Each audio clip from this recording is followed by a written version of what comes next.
Series E, Apex Legends. Apex Legends. Series E. Series E, Apex Legends. Series E Apex Legends starts right now.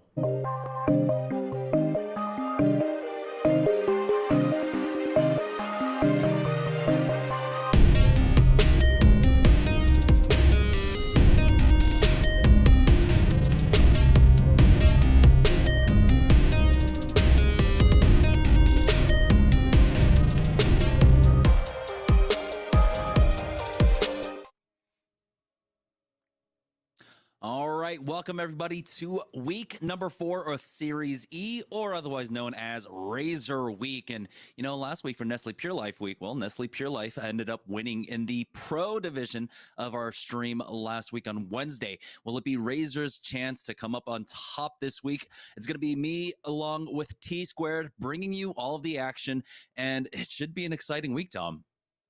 It should be, and if Razer does anything that they do normally, it's going to be them stomping around in this lobby because that's what they do so well, especially on the open day.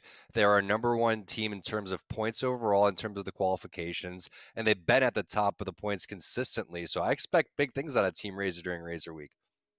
Yeah, last week, though, for our open week, it was Rice Krispies, Team Rice Krispies, that ended up winning the $350 prize, along with the points added on to their series season total. Let's go ahead and talk about the games that we're going to be having today, though. And here on Open Days, it is going to be 8 games played on World's Edge. And, of course, the point distribution, it's just the same as ALGS, Tom.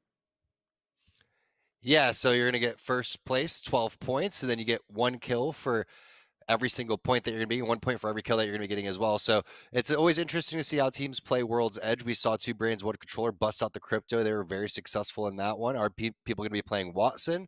What's going to be the strategy there? Gibby's always very strong, so I love seeing the team compositions that come in. I also take a look at the teams that are coming in here to see if 2 Brains, 1 Controller is back, because they're one of our top contenders, and they are. So Tech Knock and Bowser, watch out for them. Obviously, Team Razer, Team Rice Krispie Treats, Team Crafting has been pretty impressive too.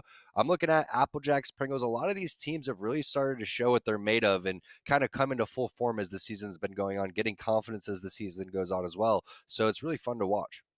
Yeah, another open registration team that I'm looking at right now is SIZ. That's Naughty, Inhumed, and Zach Mazer coming in.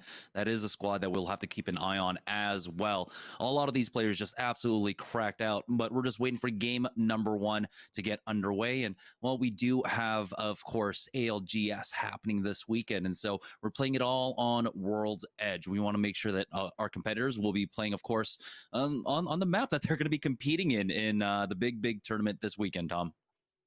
Yeah, it makes a lot of sense. We did Olympus during the week where it was launched, and it was a lot of fun to see all the teams go and get their little practice in there. But now it's time, like you said, as the ALGS is coming up and they haven't adapted Olympus yet, it's time to get back to World's Edge and rekindle the strategies that you had before, make some tweaks, last-minute tweaks before we go in there this weekend. Yeah, no, we are taking a look at Skyhook, not a drop that can be relatively contested, but we're seeing, of course, 2 to 3 teams can drop here. But with Trials just being off to the west, we see a lot of splitting happening, not too many engages, and it's more about looting as quickly as you can and having to move, because we see a lot of southern zones more often than not, it feels like. And so a lot of times dropping over here at Skyhook, you have to get moving quickly. Yeah, we know where Team Razer likes to play a lot of situations when it's going over towards the north side. They always make their way over towards the tunnel and lock the tunnel down if it's going to go over towards Survey. If that's the case in terms of it's going over towards the Skyhook side, they can pick whatever building they want. If it goes over to Trials, they take the high ground. If they're forced low, sometimes they'll go and do that too. But we have some early fighting going on between Rice Krispies and AMG. Looks like this is going to be over towards the dome, and Bird going to go and hit him with that finisher there and get his armor back up and show that these guys should not be landing over dome and contesting our winners from last week. This is going to be important. Without the scrims going on in North America, without all the teams being really involved, this is where you need to establish your drop spot before we go into the qualifiers for this weekend for ALGS. You need to make sure that you're not getting contested. And so if you're going to do it, this is where you fight for it during the weeklies before the main event. And so right now, Rice Krispies already off to a great start, getting that one kill onto an AMG member. And so we'll see if they continue to contest. But, you know, with 8 games to go, I feel like we generally see them continue to do so. Naughty has gone down and was burned down.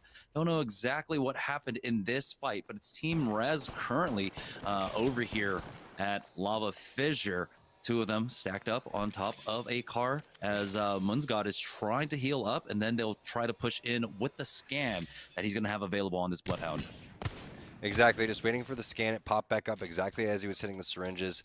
That's going to be gentrifying, filling in there on Naughty and Mazer's team. So a little Solifide action coming through, and it was Naughty who burned. So they were over towards this side of the map. They're going to have to go and drop down and recover that. It's going to be a pretty bad situation for whatever teammate does do that. So it has to be the Wraith so they can get out of that situation. Maybe while that's happening, Zach is going to try to hold these teams off, but it's good for them that the other player didn't have armor, the other Bloodhound, and that's exactly what happens. The Wraith drops down, Gentrify picks that one up, and is going to try to get back up top immediately. They're probably just going to try to reset here, figure out where they could get Naughty some loot, because a lot of this has already been taken. As we look at the zone, pulling over towards the Fragment side. Could go on either side of Fragment, but most likely on the east side, as it's going to continue to pull over towards that way. But take a look at 2 Brains, 1 Controller. They always pick the zones fairly well, so let's see what they're going to be able to do. They have to deal with the team rotating out of train side, making their way over towards the choke. About 30 seconds into the rotation, which is perfect timing, and now the pings go down over towards the Fragment side. You saw on the map, too, only 3 or 4 teams over towards Fragment, so they have plenty of options here, and they have a really good team of competition to go and run this, especially since Bowser has busted out the Watson. Yeah, and Bowser was tagged by teams over at Fragment right now, getting a little bit dicey here, dropped down at about 30 HP, but he will survive. Unfortunately, though, this is a lot of economy that's being eaten into. Bowser has already consumed 2 of his batteries along with that med kit. And with this kind of rotation timing, you can't imagine that they were able to spend that much time crafting as well. And so hopefully they can recover. Luckily, of course, he is on that Watson. That is the utility specialist who allows you to really conserve upon your meds once you are in a position to throw down her ultimate. Yeah, Nox like, oh, is it worth going in here to grab these 2 cells because my team's rotating without me? But he's going to go and make the move. As we take a look at what Team Razer is doing, and they're fairly split over here. Just getting some armors for their boy over there, Sarah Tricky, possibly gonna go and try to craft that one up. But looking at the Disciples right now, inside train area, and this is tough because I don't think teams want to fight in this spot. Train's one of the more difficult areas to go and make a play at, but it looks like they're making some serious moves. You have a portal play going on, you have a couple of zip lines being hit. Jess is super weak though, so Angela's going to come back and try to help him right there with the player over towards the corner. That's a difficult situation. That player's full shields. That's going to be stomps. And now you know this is a pretty solid team that you're going up against. But I love that spray coming in for Vinny. He's really the only hope right now. And now you have another team in the vicinity. So there's at least 3 teams over towards the train side. Yeah, Zach is dropped down low. He's already used his bubble as well. He can step in for that finish on it if he wants to, but he'll just go ahead and pop it without that help. And Naughty has gone down once again. He was res back into the game to go down once again. So he's 2 KP across this lobby so far, and they use the res here. We'll see if they can maybe make a rotation around. They could pick up mobile respawn beacons as well. So there are plenty of options still available for them. And being able to just thwart the rest of this push, they're going to be able to, they should be able to get them back into this, as a lot of teams are now focusing on getting into the center zone for that fragment ending. Yeah, unfortunately no res beacon there, and now they're going to have to go and figure out exactly what they're doing in terms of playing the edge. But a team that is on the edge right now is Nestle Pure Life, in a very interesting spot to be sitting inside of a building right now on this rotation when they got to get over towards Fragment. I'm not sure if they're afraid to go over towards the choke, if they've really just committed that they're going to be over here. But now Dracos makes the move. He says, everybody follow me. We got to make our way over there. And I think they'll be surprised that a lot of teams still haven't gone over towards that area. A lot of teams are playing edge. A lot of teams are slow to rotate right now. One of those teams is also Pringles, who's playing the opposite side of the choke. So if teams go and collapse on this, this is a very popular third-party spot. Casellas takes a lot of damage. They're going to have to back off here. But the thing is they're not playing Watson, so they're definitely going to be wanting to take these edge fights. Looks like they were possibly getting into engagement with Rockstar. Yeah, Rockstar was able to bubble up offensively, but now they just have to reset here as Matt Pickett is forced to pop that battery as well. That does mean they have pushed them away for the most part from this position. Pringle's going for another peek, though. as it's a wide peek coming out from Stink. Going to use that bubble of his own. Nades coming on in, backs away and trades position with Casellos, who's going to hold the front line for his team. Gets one more sell-off before going for that peek, but a lot of cooldowns have been utilized here, and Rockstar should have their bubble very shortly as well if they want to continue to get aggressive. As you can see, Casellos taking a lot of damage, but Rockstar don't want to give out the game quite yet, and they're going to play this a little bit more conservatively and just play the choke for now, watching their back to see if any more rotations come in behind them. Looks like Casellos did go down, though. Applejack's Lion was able to get that from long range with the charge rifle. We'll see if Rockstar want to try and capitalize off of that. That was a very solid portal from Hundreds coming through and kind of saving his team, realizing that the third party was going to come. Unfortunately, it was coming exactly where that side was going to be. Like you said, Lion just waiting there with the charge rifle. So if Pringles can recover, that's going to be a great job by them. Not challenging Rockstar, I feel like, is the right decision right there. As we take a look at what Cheez-It's doing on the epicenter side of the map. Fairly split, but Amaze is within a decent grapple distance of his boys. Now the Hemlock all the way across the map just to push that player away from them as they figure out which way they're going to try to rotate from. And now we're back and seeing what Pringles is doing. That's most likely Applejacks following up on what they started, but that's going to be Chris Blancy's actually a completely separate team. Bobby Diego coming through. 2 knocks on the Pringles. It's up to Hundreds, who left a good portal. Going up against the Bloodhound, he's going to be able to finish that one off. Nice job by Hundreds.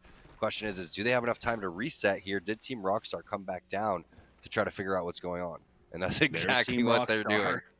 Going straight for the port on in. They're only going to be able to get the res onto one, but he's taking his time right now is Crummy, as he probably heard the end of that res, and he didn't know exactly how many were brought up here. And so the Gibraltar bubble will be used there, give him the fast heals. And this is just buying more and more time for Team Pringles. And Nade comes out onto the door, and Rockstar have missed their opportunity.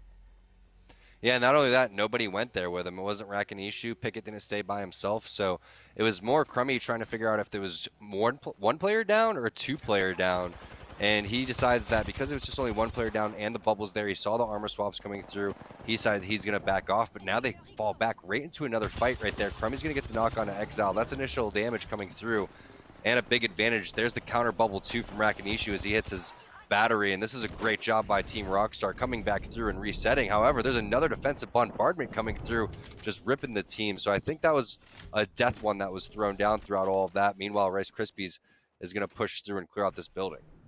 Yeah, they're going for Pringles here, as we did see, I believe, one of them did bleed out. So it's going to be a full 2v3, but making this entry can be difficult here, as Bird is getting ready with that bubble. Allows them entry into the building without taking extra fire now.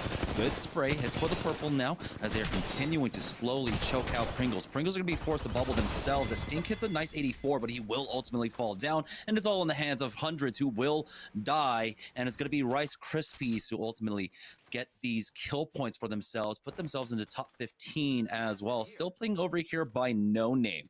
And this can be interesting because they do have the beacon right above them as well. So they can go for the bubble beacon, get that information for themselves going into the late game. Yeah, this is a great situation. There's so many resources that they could go and trade. Everybody's going to have their ideal setup here. R301 Mastiff for Gibraltar just pops off.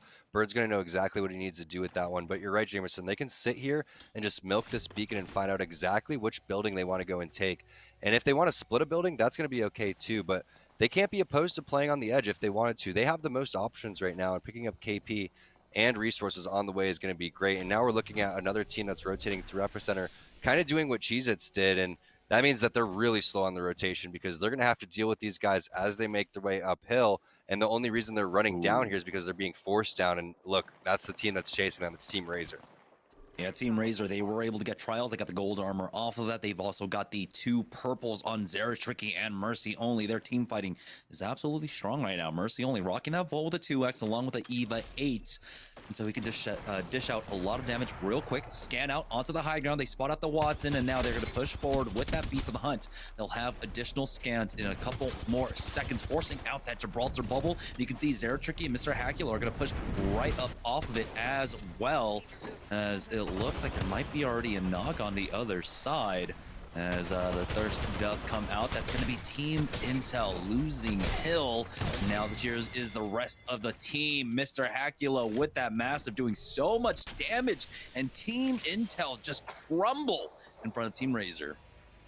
Nasty aggressive play there from Team Razer. They realize it's Team Intel, which is another very solid team in this lobby, so they send it on to him. Now Team Rice Krispies is getting involved. You see that defensive bombardment, that's going to be grappled right over there, so he's going to continue to send on this one, but Stunny gets stunned by that one, and he's going to be caught right in the middle of this. That bubble comes in way too late for Bird. Now he's maybe trying to bait him through, and then they're going to go and hit the battery late, but that is Team Rockstar with Pickett getting knocked through. That's going to be a nice bubble coming through, but it's a 2 versus 3. Razer finds themselves in another fight too over towards the side on Epicenter. They're going to be able to get a couple kills too. So right now, Rice Krispies and Team Razer really starting to heat up. And it's looking more like a kill race tournament at this point. Everyone's just in the same lobby, though.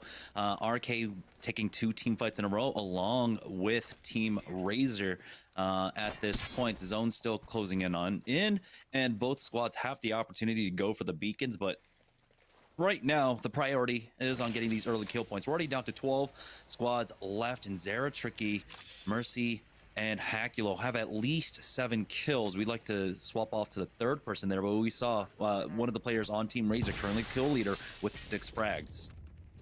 Yeah, they're fragging out right now. I feel like it's going to come down to them and Rice Krispies, and this is what stinks if you're one of these teams in the middle, like, for example, Team Applejacks, where you've set up, you've done the right thing, you got your Watson in the middle, everything's looking good, you've predicted the circle over towards the fragment east side, which it most likely is going to continue to go towards, but nobody has the cojones to go in on these fights over towards the side of the buildings because they know exactly what's going to happen, is there's going to be multiple teams that collapse on that, portal plays coming through, and you basically are just hoping and praying that other teams start to come in and filter in here so you could pick up some kills on the edge. Meanwhile, you have to deal with grenades and other people just trying to grief you over towards the side, charging up their Evo shields, etc., etc. So while it is nice getting into the middle of the zone, it's a lot to deal with, and you end up running really low on resources, and you're not directly in the middle right here if you're Team Pop-Tarts, so with 30 seconds left, teams are going to start sending on your building. Yeah, it is Team ZIN pushing up with the fill-in for today, as Lion with a charge rifle actually gets the first knock onto Blight, and so getting involved at range there, but it looks like Gentrifying able to pick off Pop-Tarts' FFN, and that will be the final word for them here, as Razer have already lost one here, getting shot up from behind, but a good 180 and spray down from Mercy only will secure this team fight, taking out Team Vouch, and now we are down to 10 squads remaining, and Razer have about 10 KP, I believe, under their belts. Yeah, what's the bottom right of your screen say, Emerson? Mine says Razer Week. I don't know about you, so I think Razer Week got the memo. They're ready to go here, and it's impressive to see. This is exactly how they play. They're one of the best team fighting teams that we have in Apex, not just in Series Z, all of the ALGS. They really proved it. They've gotten top 4 before, and now they're really starting to put that together and having a confident game here to start. But now Applejacks and Clane gonna set a portal without full shield, so a pretty risky play here for Clane, probably just to try to get information. Look at those shots from Sung across the map with the scout, forcing the Gibraltar bubble, and they also have the scan for us, so now we see which buildings are in, which buildings are out. Rice Krispies could play the edge, and as long as they clear their back, they can hold that rock and not be forced to actually stay inside of a building. And for Applejacks, it's important there, as you can see, that the ring, it just does encompass the train station as well in Frag East. And so they have the idea to try and take over that building to play for the next zone. It's Rice Krispies, though, who have been playing here on the southeast side of the map, just been playing edge, finding kills left and right. Good damage coming out from Sung across the ways with that G7 scout. He is starting to run a little bit low on ammo. We'll see if they've got anything to swap off on, or what his Volt situation looks like as well. Looks like they're just going to try and go for a port play to get inside of one of these buildings. We do see a Watson trap already set up on one, as Applejacks now trying to make a push on to the diner building. They have to be careful. They're already dropped low. I don't think he was actually pushing a building. He just really wanted that package because they could play that hill. This is going to get really, really sweaty inside that area, just like what Applejacks is dealing with his Nestle Pure Life, and Bambino charges immediately, and you see that finish onto Kenny. That's going to be an immediate armor swap too, but Zach Mazer going to get a knock rate on the 2 brains, 1 controllers, so Tech going to have to get rezzed, or he's going to be eliminated here fairly soon. And now MPL, with 50 seconds left, has to make their way to one of these buildings. You see all the teams playing on the outside. We know there's at least 2 or 3 teams on the edge, and we know every single one of those buildings is going to be occupied, so they're going to have to either clear out one of these teams or potentially share one of these buildings here. Maybe that wall is what they're pinging. They do have that free scan, and there it is, allowing them information about what is free and what other targets they need to worry about. There was a full team to their north, as Bambino.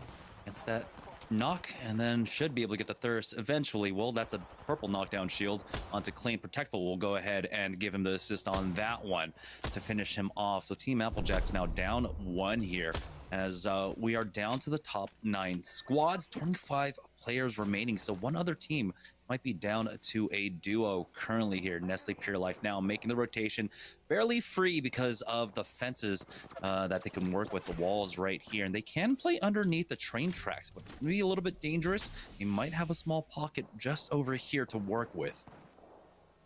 Yeah, and it's good that Ronnie didn't have to use his portal. I'm not even sure if it was up during that case, but you'd want to save that for the next zone. And instead of playing the little wall in front of them, they're going to elect to go wide right, play the train tracks, take this fight over towards the side, and see what's up. But they do have that fallback area if they want to go back over towards there. And that's going to be BPL that they're dealing with. So both of these teams are going to be playing this outside edge. The defensive bombardment from Dracos is going to hit hard. Protectful gets a knock onto Mazer. Now Mo Chances is taking tons of damage.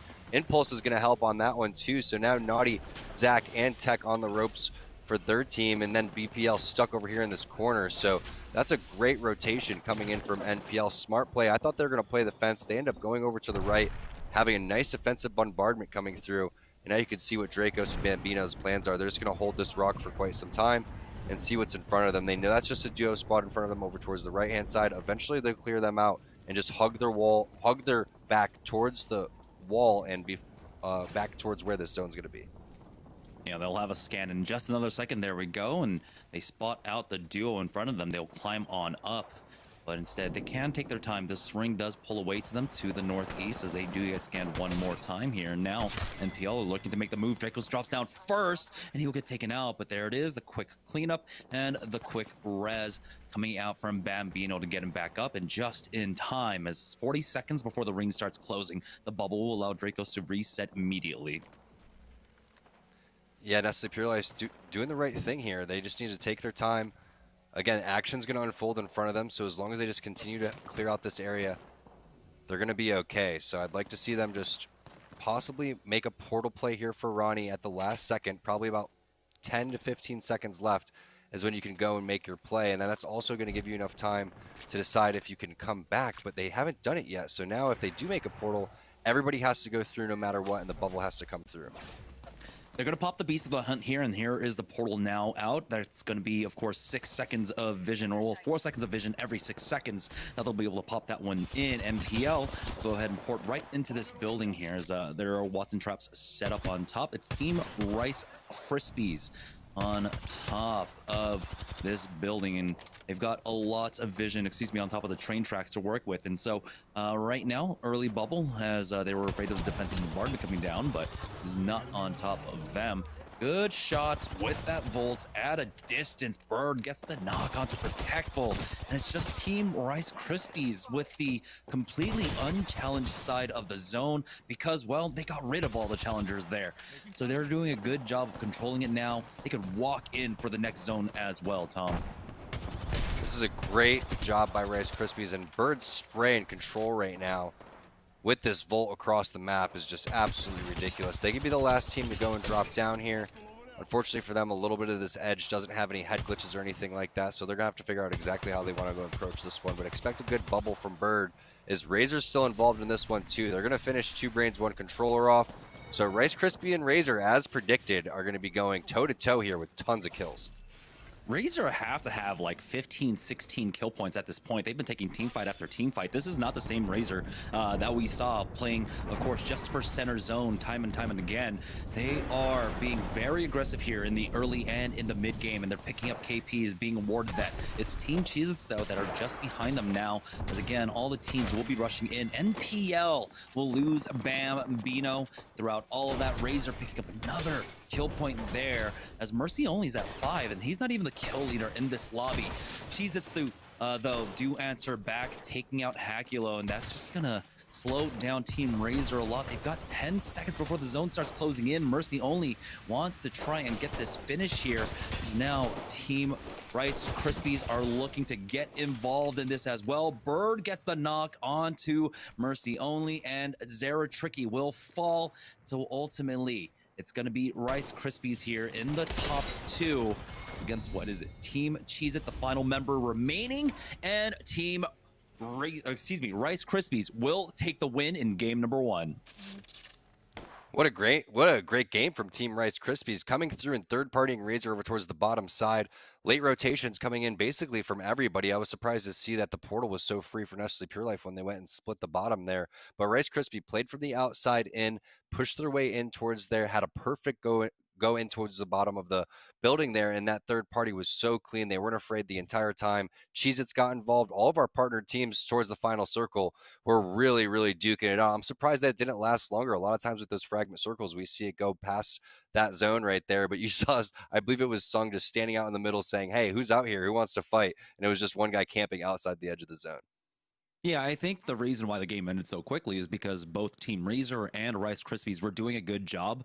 They basically split the map in half, right? Razer took the north half and Rice Krispies took the south half, and they were just clearing out all the squads throughout the early and mid game. And so we'll see. I feel like, even though Team Razer ended up coming in third, they had a hell of a lot of kill points along with it. We're going to take a look at the leaderboard after a short break, though.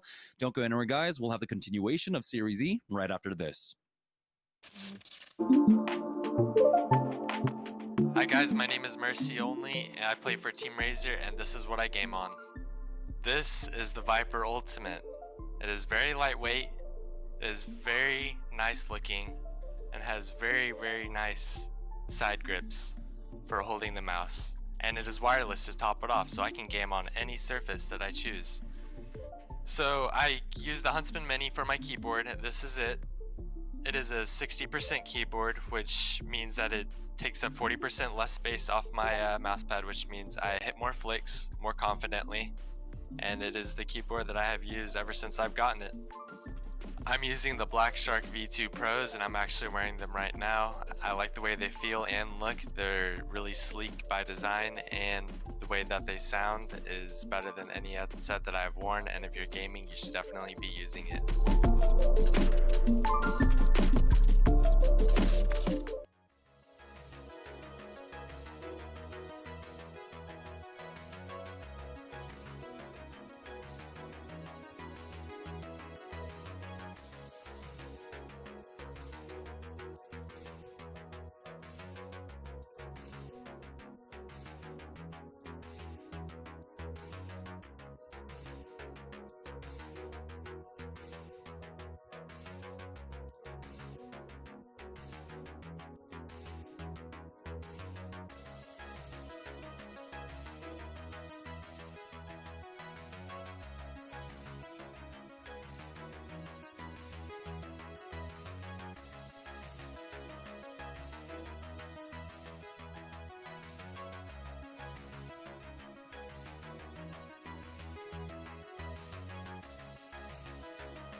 All right, welcome back to Series E. What an exciting end to game number 1, as Team Rice Krispies will be able to take it. But we have to take a look at the leaderboard because it was a high fragging game for both Team Rice Krispies and Team Razer. And taking a look at that, despite Razer coming in third, getting, 7 placement points, they are tied with Team Rice Krispies.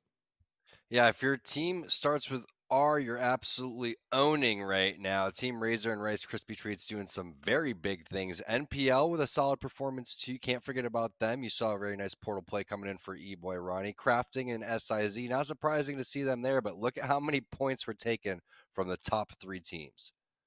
That's absolutely insane at that point. We did see a good number of reses as well. And so overall, like additional kill points went across the lobby too. But Team NPL kind of had to fall back on old roots, of course, relying upon Ronnie and the squad getting into second place to get the additional points there. Overall, 9. They picked up 5 KP along the way. We were on board for one of those team fights where they ended up getting 3 out of that. But it was Team Razer and Team Rice Krispies just running that lobby, doing a great job. It was like a line of demarcation, just straight down the middle of the map. Team Razer were running at every single team on the north side of the map and taking those fights almost handedly.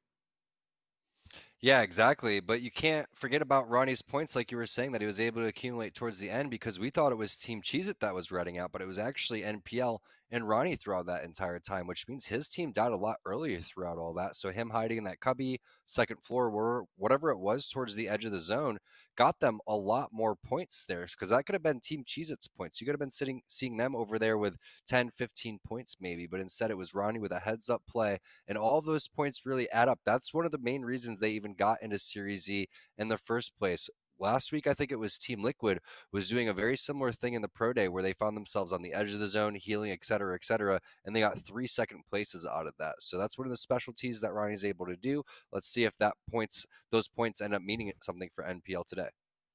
Yeah, that was absolutely ridiculous. But since then, of course, we have had the zone changes. You cannot heal as well, excuse me, At all. throughout the third and fourth and fifth zones. Those absolutely hurt now. But at this point, taking a look at some of our other teams to see their current performances, Team SIN, I believe, is what they're going by today. They are currently in Team fifth Sin. place with 7. And another one that you were looking for, Team Crafting, currently in 4th place right now. This is just game number 1, by the way. And so you have to remember, with 8 games to go, this is a marathon. You have to be able to repeat these performances. You have to stay consistent. Otherwise, that lead can easily slip away from you. Yeah, it can deteriorate. Usually when we get to game 6, 7, 8, that's when the math really starts to add in. But expect teams like Team Pringles, 2 Brains, 1 Controller to pop off. Team Intel got taken out fairly early in that game. I'm not expecting them to continue to fall fairly early anymore. But Team Razer and Team Rice Krispie Treats is nothing new for them. Again, Rice Krispie Treats, like you were saying, Jamerson, they're our winner from last week. They're also, I believe, our 2 partner teams that have placed highest in the ALGS, right next to Team Rockstar. So you have Rice Krispie Treats, who's actually won, Team Razer, who's placed 4th place, and Team Rockstar, who's placed 4th place. So multiple top 5 finishers in the ALGS, and these are the 3 top teams, in my opinion, that are the strongest to deal with. Yeah, we have a lot of talent here for Series Z, and we have been seeing their development. Particularly, I've been very happy to see what Team Razer have been able to do, especially off the first game today. We'll see if they can continue this style where they don't have to rely upon as much playing center zone and trying to play more edge and play off the kill points instead of just placements here. I mean, this was a squad we talked about a lot, Team Razer, during the qualifiers. They were averaging 10 points per game, and that's how consistent they were already. Off to a great start with 25 points in game number 1. Just imagine if they had picked up all those kills at the end along with taking the first place, they would be overwhelmingly in first place right now. But Team Rice Krispies, they had a great position on that last end zone, also picked their timing extremely well. They saw the 1 knock onto Razer, and instantly you saw them get aggressive onto the diner building. Yeah, and I'm really curious to see how Nestle Pure Life's going to continue to do on World's Edge, because I was having this conversation with them going into Final Circle, and after their win, I was like, are you guys stronger on Olympus? Was this something that was just kind of random, or do you feel like you're going to be able to do this on World's Edge? And they feel like it's just a matter of them being stronger as a team, playing well together. So it's nice to see them continue to develop and now this be applying going forward. And let's see if they're going to be able to do some big things, not only today, but also in the ALGS this weekend. So we see what Team Razer's doing. It is Razer week. We know they were dropping over towards Skyhook. It seemed like they were pretty free on that side of the map. I don't think they're going to be dealing with too much drama, which means they're going to get a lot of loot, or they're going to be able to rotate for free very fast. Yeah, and the important part is that they're taking this western side of the zone, and they're seeing a lot of teams starting to contest, and actually one team swerving a little bit more to the west, so they're no longer going to have free access to trials, which is one thing that they were able to access in the last game as well. You saw them coming out during their early rotation there, where they already had the purples along with the gold armor, I believe, on Hakulo, and so they'll no longer have that. We'll see if they want to try and get aggressive. I mean, we already have information on the ring. It's pulling close enough towards the north side there over at Skyhook that they can absolutely take this fight. So they can get looted and then try to contest the team that's over at Trials and get that loot back for themselves.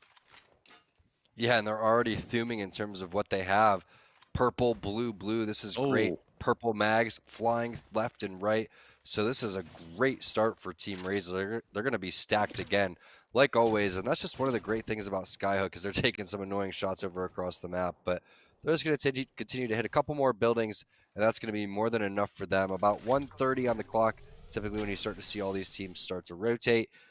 If that's not going to happen, you're playing Edge and you're playing serious Edge over here. But I want to see where this zone's going to go. We don't have any scans on the map quite yet, so we don't know where zone 2 is going to be. I want to see which way this is going to pull, because you see a little bit of edge of Skyhook is in. Going to be obviously a more north circle, so teams like Team Rockstar are going to have a big track in front of them. We do have a fight, though, down here at Thermal, as FNG have lost one, but, excuse me, FNG picks off 2. Now it should be a 1v2, a 2v1 for themselves, as instead, he's going to go for that res to bring Mo chances back into this. And, you know, that's important. You have to understand what the lobby looks like without having, of course, aim assist here. That does leave Thermal open for teams to try and contest. For right now, though, it's Team Cheez-It in a fight over here at Refinery. We do have the information on the zone. It's going to continue to pull northeast, as it looks like it'll be going over to the rocks, or to the hills north of Epicenter.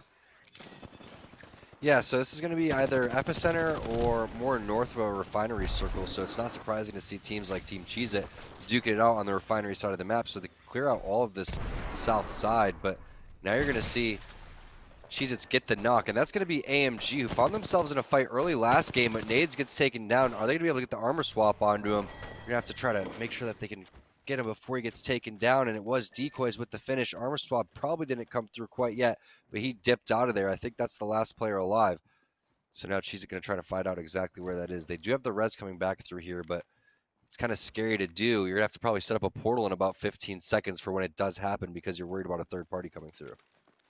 Yeah, so AMG losing that 50-50, I believe, down by Dome, trying a different drop, but being contested now by Team Cheez-It. So they have to consider, again, where can we drop now in this lobby? It doesn't look like they want to play for the 50-50s. They really want to go for an uncontested drop, as SIZ, once again, are in a fight here over by Lava Fissure. Last time they did lose Naughty during it, and they were able to recover him and get him over at Train Tracks. Lost him again. Looks like the full 3-man squad is on the other side right here. Is Team Rez. Good damage coming across from Zach Mazer, peeking with that arm shield, only getting his armor cracked now, forcing out the defensive bubble from the other side, as Gentrifying will be able to clean that one up. Team SIZ take out Team Rez, and we're already down to 17 squads here in game number 2. Super clean fight right there coming in for SIZ. Gonna show a little bit of a disrespect too, saying don't come over here towards our side, quit taking our loot, give us the KP, and we'll be seeing you. But now they're going to be able to restack up and reset without much fear, because I don't think anyone is challenging over towards this side, as we see what Nestle Pure Life is doing, trying to figure out which way they're going to rotate out of tree. And again, it's on the other side of the map, so all these teams over towards the south side really going to have to figure it out. But that's why Dracos is such a strong Gibraltar player. That's why in the interview he was talking about switching off of Pathfinder, going on over there for a couple more options. No need for 2 recon players, and he feels just a little bit more comfortable here. So now we see what Nestle Pure Life's doing over towards the refinery side. And now Cheez-It is back with their player too. So they did get the res off and bully AMG out of the spot, Jamerson. Yeah, they've got the replicators to work with as well. And so despite not being able to really loot around the area, they'll be able to get their economy up, really utilize that, get the bats, get the medkits as well. Picking up some additional loot. And hey, speaking of bats, there is one for himself.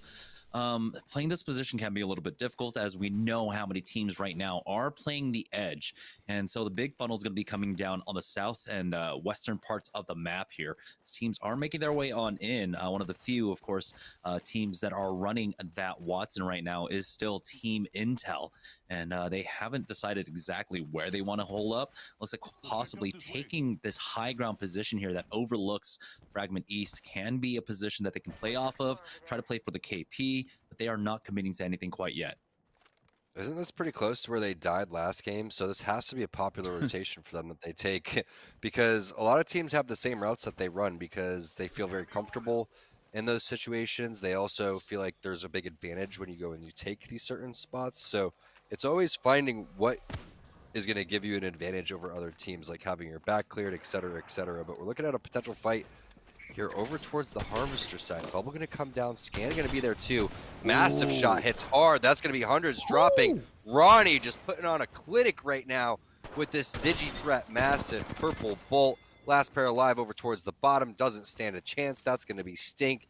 And Nestle Pure Life washing down their Pringles with ease.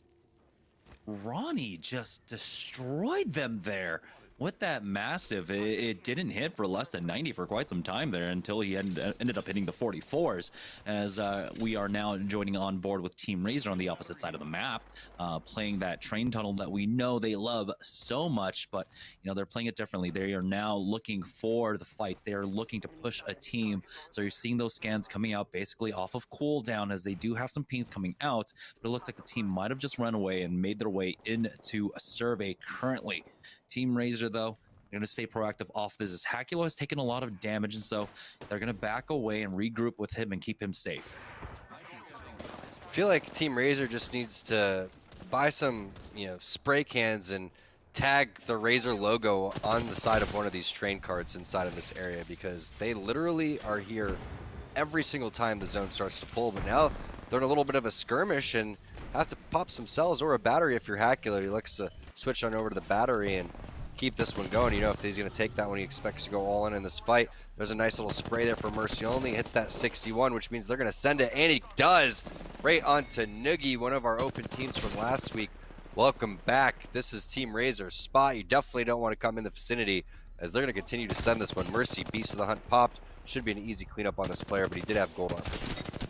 They got the knock onto Info and finished him off as well. So it looks like SIZ might be getting involved currently in a fight, but that's going to be huge. There was a gold armor on one of the bodies, and I believe they might have gotten the knock on that already. It's SIZ who's actually playing here on the edge of Train. They'll be able to finish off the squad.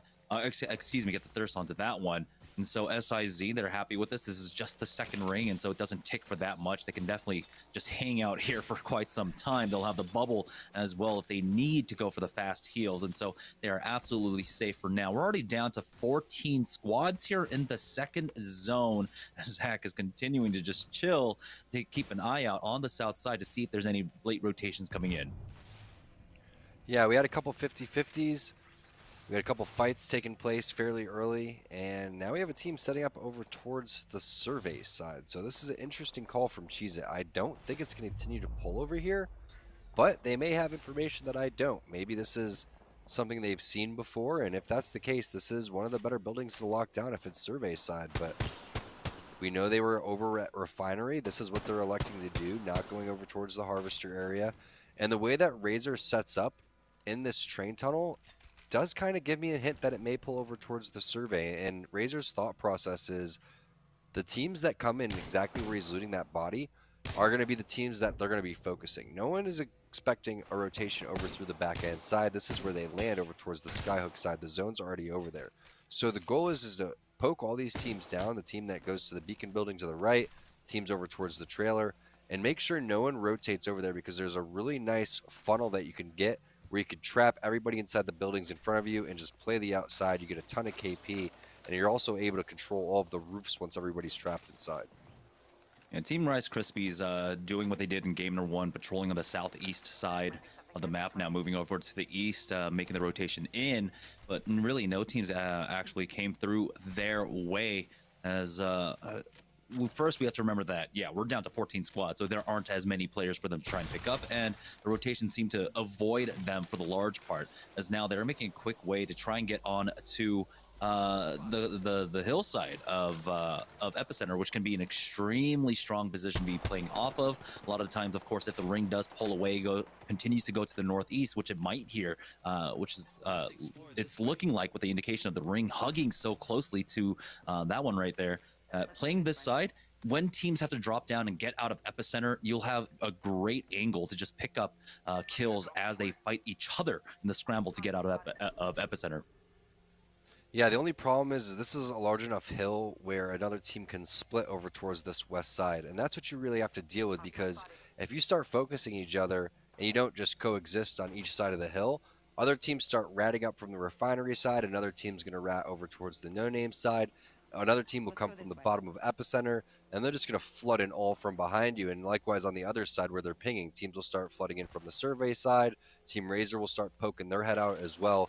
So this is a nice spot, but they have to really play this one experienced and at a really high level. As we take a look at what's going on with NPL, they're just setting up over towards the fragment side, really playing edge here. Nothing really going to happen until they have to rotate. They're going to get a couple cracks here and there, maybe try to get this Evo charge up, but I'm not expecting many teams to be over towards the fragment side next to them. Yeah, just poking away at the team that are playing over at the platform. By the respawn beacon now. One kill on Bambino already. Nestle Pure Life, they were able to pick up a lot of points despite the 2 25s that we had in game number 1. So right now, again, they are comfortable playing here on the edge. It's Team Rockstar now pushing up. They've got to be careful. So I believe it was, what, Team Rice Krispies that might have just been on the other side. Find out in just a moment. They do back away. They had that port, but Rakinishu takes a lot of damage to the back and isn't going to use his bubble quite yet. They'll go ahead and elect to use the interception pylon on the Watson instead to go for the natty heals, as Matt Pickett goes for a peek himself, taking some damage, but they're okay going for these trades for now. The only difference in armor is that purple on Stunny currently, as Rice Krispies and Rockstars are just poking away at each other for the time being.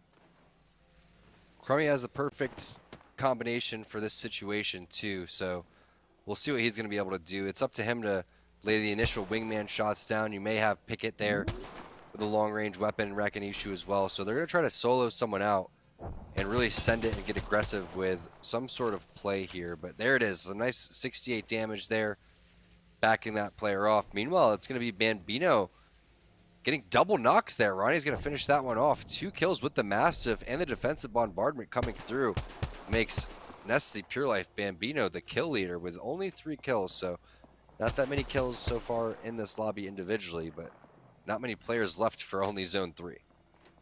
Yeah, both Gibraltars on either side just trading away arm shields at this point. It's been Rakinishu, though, that's been able to continually tag for that.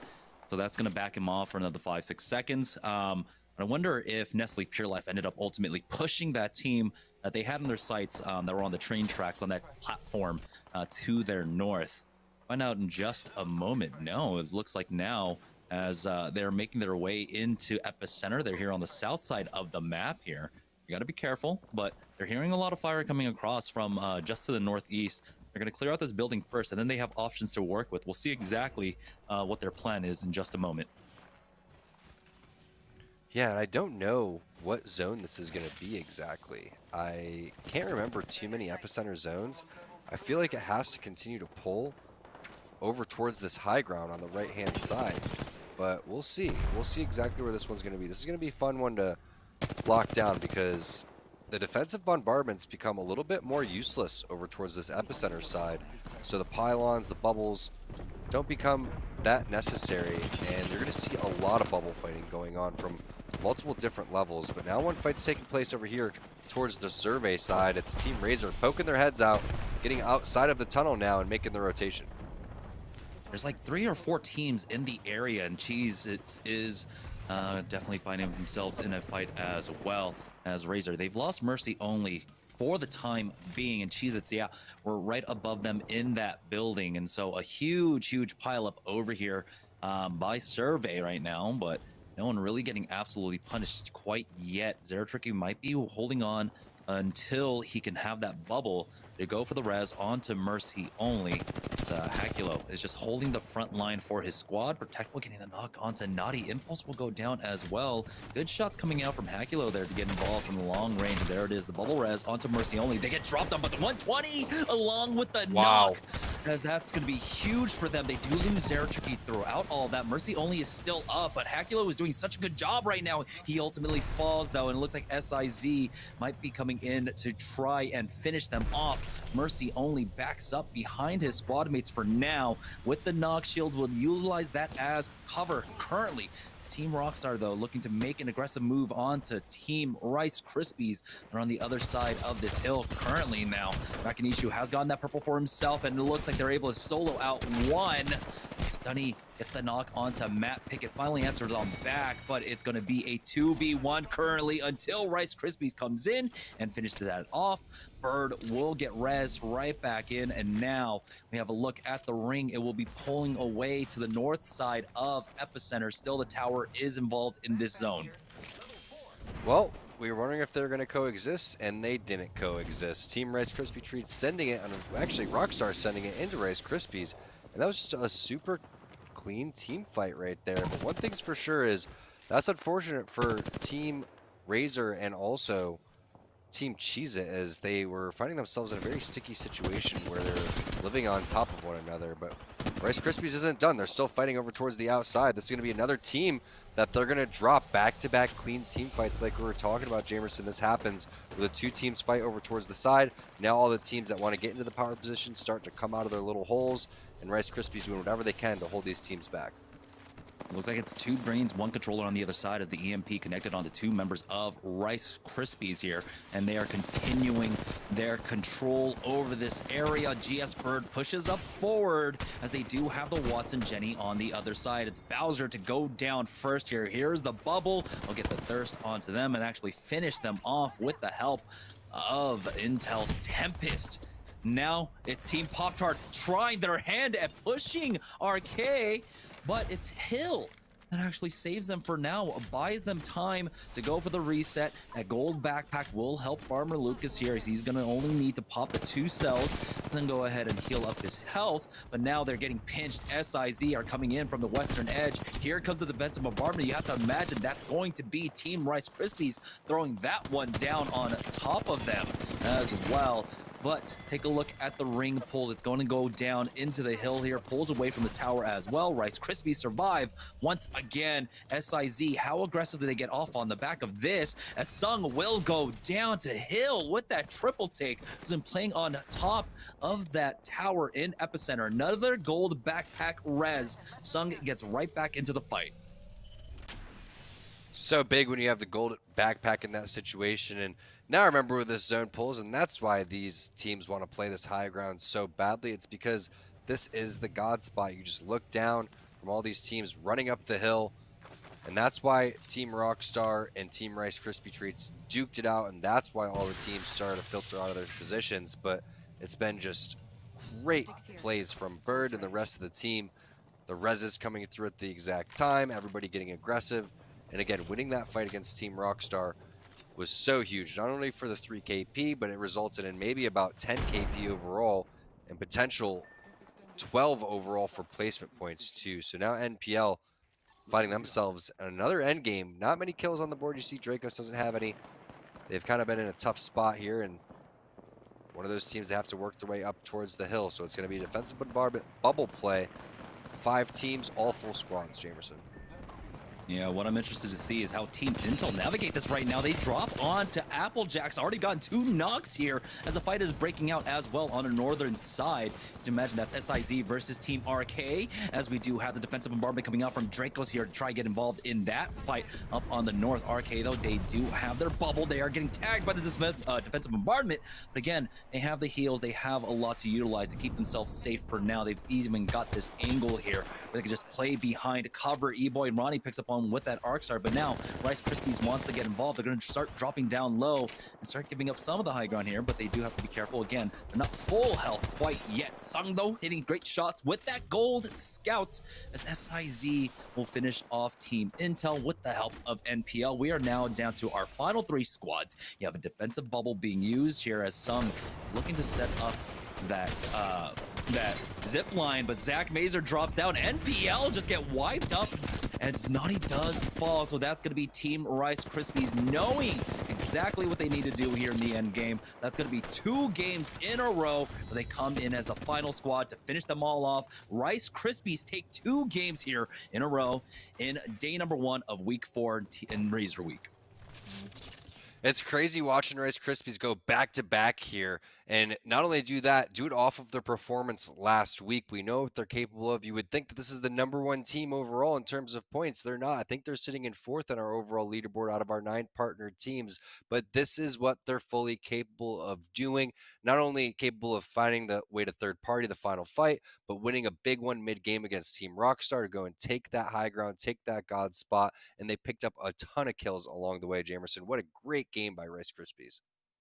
Yeah, and so that's 2 in a row. And we also know that I believe Team Razer ended up going down a little bit earlier as well, not finding as much action as they did, or, well, a little bit too much action at one point, and ultimately going down to 1. So I don't know exactly how well they recovered, if they were able to at all, but with SIZ being one of those teams that was involved in that fight over by Survey, you have to imagine that they were the ones that came out the ultimate victors and made that rotate earlier on. And so slowing them down is going to be important. So it should be Team Rice Krispies taking the lead, but it's by how much. We're going to go ahead and take a short break, but when we get back, it'll be game number 3 of Series E. So don't go anywhere, guys. We'll be right back. Dracula. I play for Team Razer, and this is what I game on.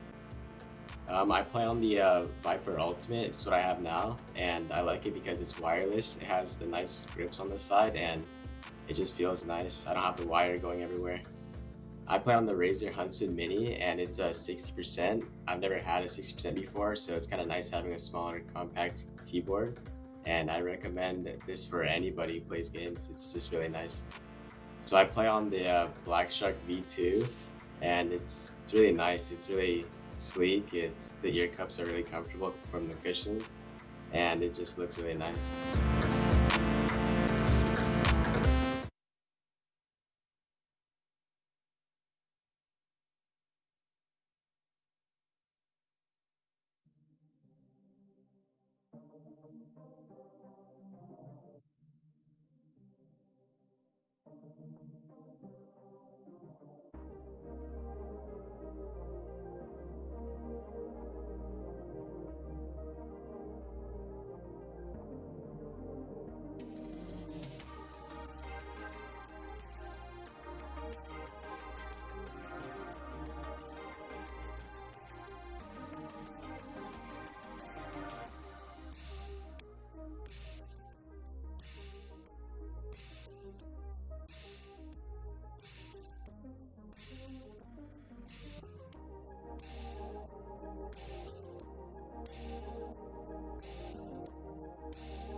All right, welcome back to Series E, and I think both of us are super excited to take a look at the leaderboards after this. Team Rice Krispies taking back-to-back dubs and picking up a lot of kill points along the way. That's another 25-point game for them, bumping them up to 50 points overall. That's what you want to see if your Team Rice Krispies already at that 50-point mark. And we know when you get to the playoffs or the major ALGS tournaments, 50 points is exactly what you need to have before you need one more W to take the entire thing. I think the closest or fastest we ever seen it done was CLG in about 6 games when it happened during the summer. But Team Rice Krispie Treats popping off. Team Razer only accumulating 7 points from the previous game. NPL, though, 14 points in the game number 1, 15 points in game number 2. Sticking around, as is SIZ. I think there's a little caveat in the rules, right? Where like you have to at least play 3 games first before the match point takes place. But Team Rice Krispies already here in game number 2. This is insane. Team Razer now falling down.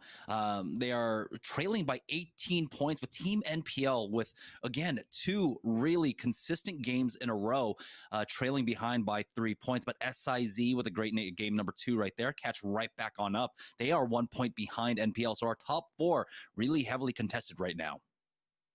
And I think it's kind of surprising to see teams like Two Brains, One Controller, Team Rockstar, Team Pringles over there in 11th, 12th, 14th. Expect them to really bounce back again. We're only, I guess, a third of the way through this thing, even a quarter of the way through this thing as we play 8 games and move into game number 3. But that's just a ridiculous performance from, again, these same teams on this left-hand side. Goes to show you how dominant they've been. Again, it's a marathon. It's not a sprint. They're going to have to stay consistent going through here. Another big game, though, from Team Rice Krispie Treats, and I feel like a lot of these other teams are going to start to lose a little bit of steam. Yeah, and to reiterate on that point for Two Brains, One Control, I don't think they're kind of used to the tempo of this matchup right now. I mean, we saw them; they get absolutely pushed. It was Team Rice Krispies that ended up taking them out. They were trying to have control over that hill that we were talking about to the northeast of Epicenter. They just got pushed and rolled through. Don't typically see that coming out from Two Brains, One Controller, but they are a team that do a lot better when the environment's a little bit more enclosed. They have good building controls. They really know how to play around those. And so we'll see if the zones start favoring them there. And that's when we can see Two Brains, One Controller starting to make a comeback. But again, they are at the mercy of the ring at this point. And it's been great rings so far for Team Rice Krispies, who have been wanting to play on the edge and find those fights isolated on the outside. Yeah, the problem with Two Brains, One Controller in that instance is they're playing a Crypto Watson combo, so they don't have a Gibraltar. And if a team that sees they don't have a dome, or if they see tech inside of his drone form or whatever it is, they're going to go and send it on that. And also, you're not able to recover from third parties with crypto nearly as much, especially when you're suffering from the defensive bombardments and you're not able to put the dome down on your side. So it's difficult in an open zone like that to be able to execute. So maybe they'll have to rethink how they're going to go and play that zone and try to take over a god spot, because you saw how valuable that hill was. Everybody predicting that zone was going to kind of pull down over towards where the crates were in between Epicenter and Refinery. That's exactly where it happened. But I look at a team like Cheez It, and that starts to show a little bit of their inexperience, where they go all the way inside of Survey from a team that's in Refinery, and they set up over there. Not only that, they drop down and just completely wipe team, I think it was Razer, but they just grief each other, and it ends up just wiping the entire area and just clearing it for Team Pop Darts, who goes and take their spot. So if you're a team like Cheez It, you have to try to recognize that and probably rotate late from Refinery side and take the hillside instead of pushing all the way to Survey, because you're going to find yourself in a tough situation where there's 6 or 7 teams and only 1 or 2 of them are making out a lot. Yeah, it seems like there is a short delay here on game number 3 as we have to reset the lobby and get the players all back in. So thank you all for being patient with us right now. We're not talking just for talking's sakes. We're trying to get the games going as quickly as possible. We do have some replays though. And boy, there was plenty of action. So let's go ahead and get right into the replays of games number 1 and 2. There was a lot of action and a lot of great fighting coming out. And you were talking about, of course, how significant the Gibraltar is. And we got to see in game number 2 how important it was to be able to get that reset, along with the strength of having the gold backpacks as well, getting you right back into the fight. Yeah, gold backpack Gibraltar is nothing to be messed with, because you don't know when they have a gold backpack. I feel like that could be something cool that they add when someone is getting a res, it shows some sort of animation, because you try to send it inside of a Gibraltar dome when they're hitting the res, you think everything is great. Next thing you know, this guy has 150 HP that you shoot down with 1 massive shot. He doesn't get knocked. You take 2 massive shots to the body. Next thing you know, you're absolutely donezo. So it's a very powerful thing, and Bird's playing Gibraltar very well right now. His spray when it was in his tracking when it was happening over towards the fragment side and the zone ended there was fantastic. His reses there were very clutch over towards the end. Even saving onto his bubble there was very clutch. So it's something as small as that where you could lose a player by maybe thinking that you need to heal for yourself, but no, you need to lay that down, realize you have the gold backpack, help your teammates out, and really play that how they did right there. They could have got a little bit of aggressive and set it early on SIZ. They waited till the very last second. They said, we have enough kill points. We want the placement points here, and we want the back-to-back dubs. So Rice Krispies right now playing some very, very nice Apex. Yeah, and we got to see how Edge has been playing out so many teams just committing to the Edge, playing for the fights, and playing for the third parties. This was one of them, Pringles, trying to hold one of these buildings, the big building in No Name. And unfortunately for them, they just continually got beset. I believe they ended up losing one. This was a 2v3 that that Rice Krispies were able to push upon. And I love, again, you were talking about GS Bird and how smart he's been playing. This bubble was so crucial for them to get the entry. Yeah, the bubble and the grenade, you see, oh, the grenade doesn't do any damage, but no, it forced them over towards one side. It forces the bubble out now. Everybody infiltrates inside the bubble, and it leaves hundreds fighting a 3 versus 1, which doesn't matter how good your shots are. You're still not going to be able to do anything, even if everybody else hits 50% of theirs. So now we see the rotation that came in from Razer, and we know that they worked their way over towards the top of the hills, but they weren't able to really get past the spot, which was interesting. They found their way over towards the survey side. They found themselves setting up a pretty desperate play, and it didn't work out for them. But overall, their skirmishes has been good. Their fighting has been good. It's just tough when you find yourself in those games, in those situations where you don't even get to fight or showcase what your team's made of, and you just fall a little bit early. So that's what happened there for Team Razer. And I think that was the first game where they were working against Team Intel over towards the hill. So a separate game, but Yeah, this is still game one replays here, and this is Applejacks who ended up just not able to make the rotations that they really wanted to. They kind of got stuck here on Fragment East, trying to hop from building to building, but ended up getting into a huge scramble with 3, 4, 5 teams that were all over here. And it's about trying to find a flexible position that you can rotate out of. A lot of these teams are committing onto buildings that can be difficult to get out of.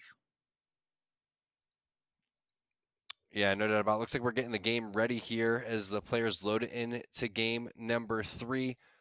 Taking a look at Rice Krispies here since they won the back-to-back games and what they're going to be doing off of the rip. It's Sung, it's Sunny, it's Bird. Bird on that Gibraltar, putting on one heck of a clinic so far. And it's been great to watch these guys again. They've not performed, I'd say, up to their standards in Series Z on open day. They do really good on pro day. They seem to be middle of the pack there, but I really expect them to come out and have more performances like this going forward. This is kind of what you expect from an ALGS winning team. And now Rice Krispies really showing what they're made of today. Yeah, I think it's important for them to really try to refine this aggression, right, and try to take fights against anyone, because I believe they do have the capabilities to fight up against some of the best teams in the world right now. I mean, they are one of the winners of ALGS, and so they can count themselves amongst the top at this point. With the drop over here by Dome, we did see in game number 1, I believe they were contested by AMG. We don't know where AMG are going for game number 3. In game number 2, we saw them getting contested over by, I believe it was Cheez-It in Refinery. And so what is their drop spot going to be for game number 3 is the big question here. Yeah, one thing's for sure is if you're going to land Dome, you don't really want to be 50-50ing every single time. So I'm sure while they will take the free 3KP against AMG, it's much better to just finish your loot path and have a less stressful game where you can go and rotate. But someone that's not having an unstressful game, it's the Disciples, I think is their team name, and they're going to be taken out by Team Rez fairly quickly. Still 2:45 left on the clock before that one was all said and done. So Train, not much loot, not much resources, especially for 2 teams to go and share, and it seems like Team Rez is going to get the better of them this time. Yeah, importantly, of course, like you said, they finished that fight extremely quickly, and so they don't have to worry about the third party quite yet. The Love Fissure teams can be moving in very shortly. I believe that was Team SIZ, and so now is about the time where you do need to start worrying. You do need to start finding meds for yourself, because Munsgod, you're currently sitting on 60 HP, and if a third party happens, you are out of that fight. There we go. That helps. Finding that purple armor inside the big train building right now. Joining on board with Team Razer, though, as they are continuing their loop path through Skyhook currently. And this is kind of like the worst loot that we've had them start off with so far. Only 2 blues along with the white still on Mercy only, but they're not getting really contested over here. There was a team, of course, I believe in game number 2 that ended up going over to Trials. We'll see if Razer want to stick around, as we can see the ring pulling on over. And this is one of the rings that Team Razer plays extremely well. It's going very far north. It's going to have that respawn ring possibly, if we can take a look at any other team that might have pulled up a beacon for us to see if it does continue to pull north. That's one of my favorite zones, so I can't wait to see what the map says. And if that's the case, expect another. Ooh, it's a refinery zone. 1000% going to continue to pull over there, and that's what we see right now is two teams making their way. Cheez-Its in the vicinity, and another team as pings are going to be going down. So you're going to see pings on the purple barrel, also pings inside a refinery, and the next closest teams are going to be 3 teams on the outer edge over towards Overlook and Epicenter. So this should be a clean 3 versus 3 as long as it doesn't last about a minute.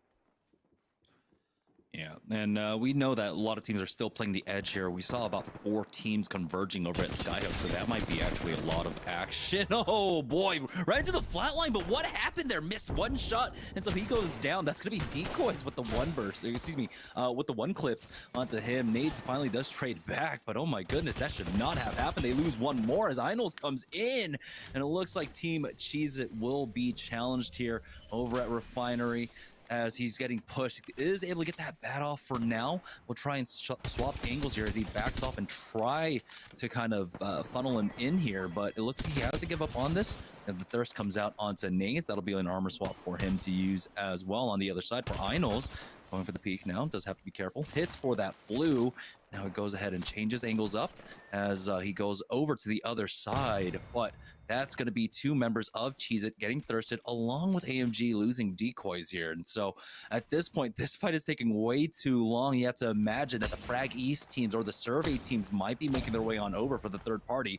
Zach Mazer, though, in a fight, and that's going to be Stomps once again in their crosshairs, taking him out. Gentrifying will be able to thirst that one off. And now Team ZIN are in 2v3, a 3v2, excuse me, as that scan comes out. Gentrifying backs away as they don't really need to force the issue. Naughty getting dropped down low, but Zach will be able to get this battery off, excuse me, the Phoenix Kid off, and they'll continue their push.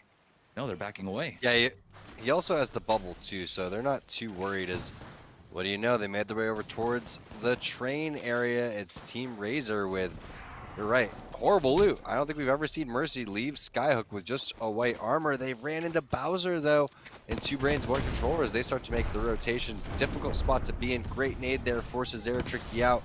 That means Mercy has to leave as well. They're both stuck behind these crates in a 2 versus 3 situation, going up against gold armors and double blues, but some really nice peak shooting coming out for Zeratricky. It's just a matter of how fast is this team going to push because of the fact that the res went down. You have the defensive bombardment. You're going to have to lay it down right here on the exit as you make your way. That's exactly what Zeratricky does. Has the dome as well.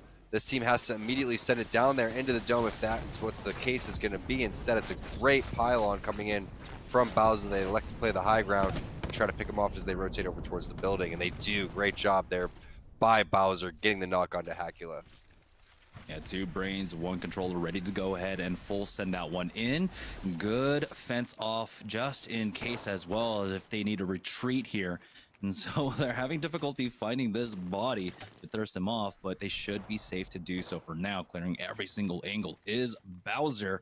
He wants to. He can try and back off, go back to that gen, get healed up instead.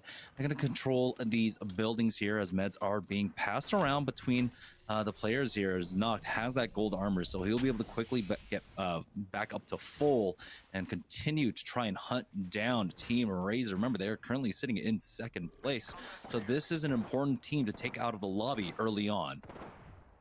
You also have Nestle Pure Life going at it with Team Pringles. Casello's got 2 knocks throughout all that too, so 2 very skilled teams fighting on opposite sides of the map right now. As it was Team Razer able to reset. They got Mercy back up.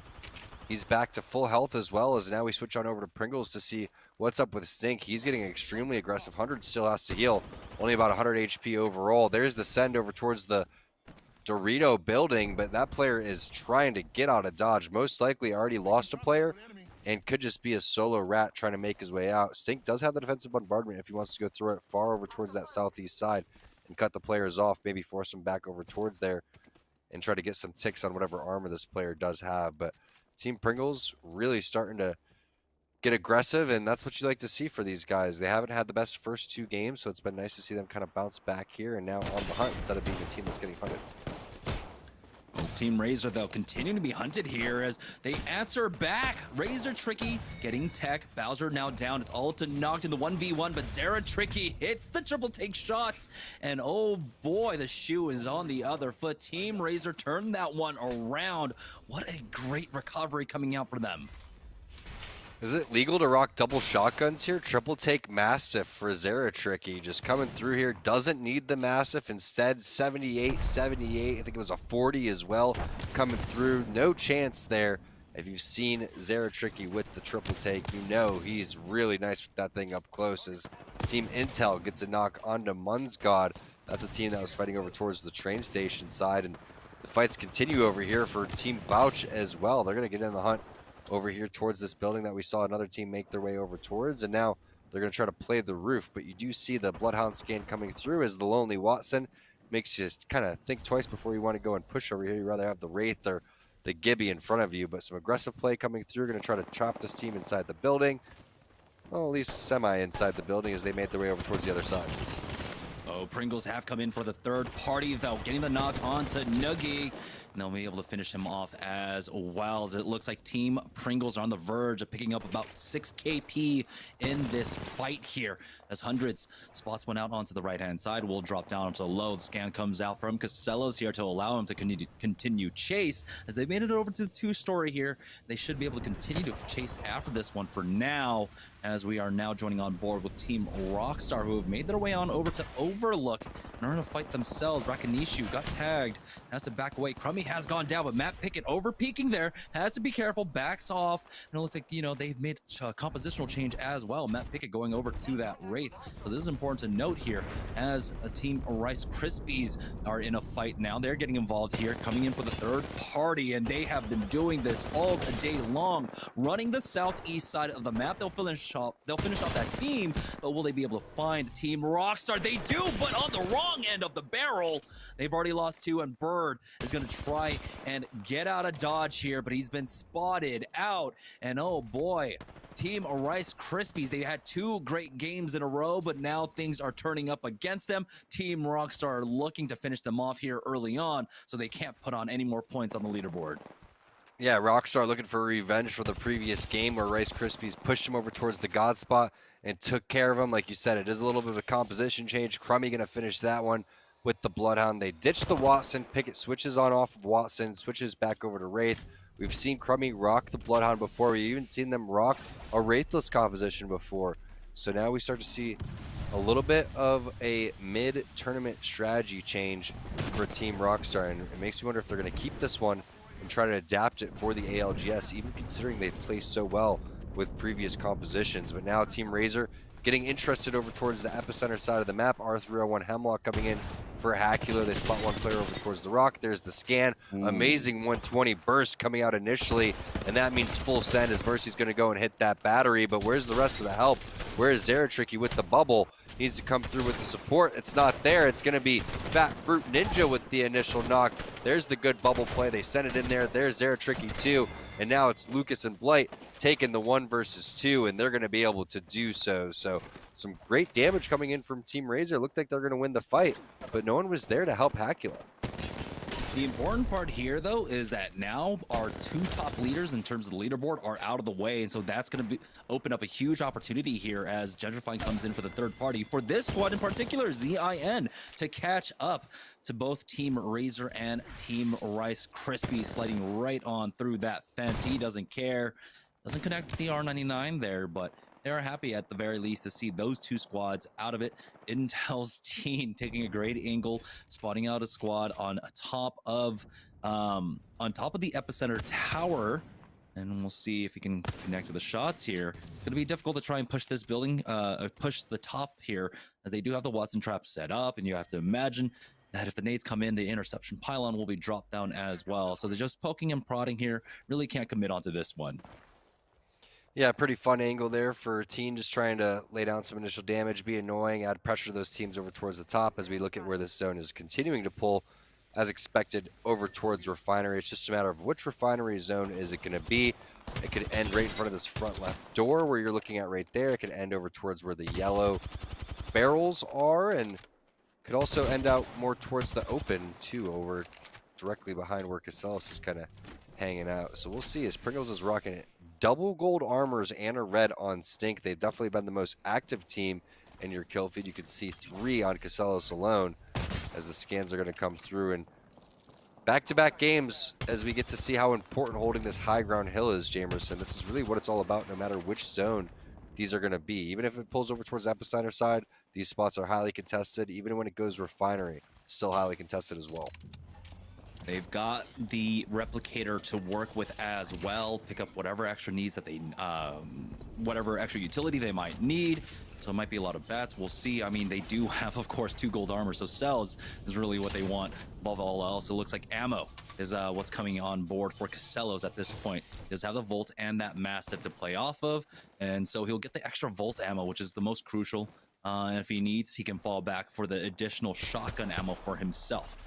They do have a Watson composition ahead of them here, and so we'll see if they want to try and send off of that one. It's Team Rockstar playing on the eastern edge as the zone continues to pull on up and center around Refinery right now. Scans coming around on the toilet bowl here as they do spot out 2, and it looks like they might go full sending as Matt Pickett will go ahead and get his team up top with that port as well. So they have a great angle to play off of. Now they drop on down. It's crummy to get the knock on to Impulse, but Matt Pickett has to be careful as he has been cracked. It's behind some cover here, but it's going to be crummy to fall now. Rakanishu backing him up. The bat has been finished off for Matt Pickett as he tries to go for that quick res, but he gets pushed by that Wraith. Protectful will be able to get that knock, and now in this 1v1, it's the R301 spray of Rakanishu to get his team to survive for now, but another third party is coming in. Here's the Wraith. Here comes the EMP. He has been hit by it, slowed down, and he gets finished off. That was Team Applejacks with the cleanup. Rakanishu was doing some amazing parkour for a Gibby, but Klain comes in with the finish, and Lion and Kenny going to say nice job as they did have that drone come through. And when you look at it, how far they were, that was just a solo push from Klain to go in third party that. So if Rakanishu was able to get the knock, possibly would have been able to turn that fight for them, and Applejacks would have had to pull something out of their hat. But now Pringles again over towards this high ground with a great combination of guns for Stink. 2 4X with the purple mag on the Scout and a Mastiff.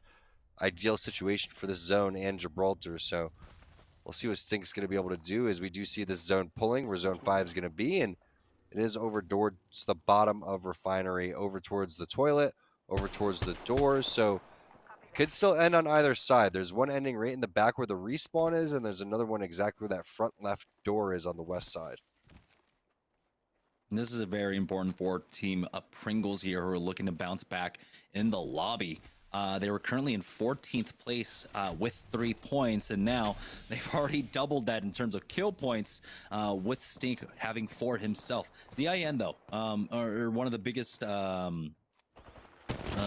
contributors of course, our 2 top squads going down along with MPL. They were 29 and 28 points respectively here as Team ZIN continue their push on to the yellow stacks here. As they'll be able to get the thirst onto 2, finish that one off. More kill points going over their way. That's going to be 4 on Gentrifying. Yeah, they're really starting to heat up. You saw the shots from Gentrifying before. The tracking is absolutely insane with the R9, having the Mastiff with the purple bolt. Just perfect. When we talk about each legend and each gun and each situation, the reason that a Scout and a Mastiff combination is so strong for Gibraltar is obvious. He uses the bubble and he uses the arm shield. R9 Mastiff with a Wraith just makes sense. You're the entry fragger, you're getting in their face, trying to make things happen. And Gentrifying, really, really aggressive player. So expect to see some really nutty things out of him because they have to make up some ground from the teams that are over towards the top, especially Team Rice Krispie Treats. Yeah, they're sitting in the top 4 right now, but they'd love to have a big game with around 20 kills and a win. Spotting one, a team out still stuck in epicenter here, and that's the difficulty of playing that position, because more often than not, the ring does pull away from that tower. And so right now, ZIN currently just in a holding pattern to pick up this kill points, watching the teams to their south as you see that the Wraith is coming in with that Q, backing away. But Gentrifying will start giving chase here as the portal has been dropped down. His teammates haven't gone through quite yet as he cracks him here. Will consider throwing down that thermite, but that Wraith will not be long for the world. That's going to be Lucas going down. 14 Pop-Tarts. Gentrifying getting tagged from behind. But the focus is, of course, here on the south side. Picking up the rest of these kills as the port has gone through now. And so, Team ZIN sliding in. Here's the defensive bombardment to try and create some space for themselves. They have to worry about the teams that are poking away at them for now. Hundreds will be able to finish off Lucas, who we saw going down earlier on that Wraith. And it looks like Team ZIN have been able to safely make it in here. Scans coming out from Team Pringles here at Costello's. Notes that there is a team up there, and take a look. It pulls away over to the jungle gym. Yeah, so we were talking about two zones that end, one in the back where the respawn is, and that's the one that we were talking about, over towards the jungle gym. It should pull off of the jungle gym, but we may see multiple teams split this one. There are at least two areas where you could hold. One of them is over towards the top here, and Pringle's recognizing that they're going to be the first team to make their way over there and now try to hold the rest of the teams off of the roof. So now the team that was on the roof is going to go take the toilet, probably going to try to portal towards the bottom area. If you have a Watson, locking down the bottom would be absolutely amazing right here.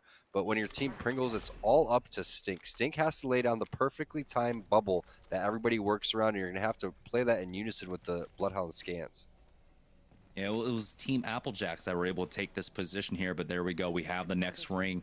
Jungle Gym is still in, and it looks like it completely pulls clean away from this toilet bowl here. So Applejacks, how do they try and play this position? They do have that port you were talking about. They can get underneath, and they do have that Watson to work with as well. We'll see if Kenny has that EMP to try and slow down the team that's on the Jungle Gym for now, and create that entry, create that moment for them to try and get in. Here's the port, though. There's going to be a lot of fighting over the other side of this building as Intel have made their way on in, and they're going to be the first team here.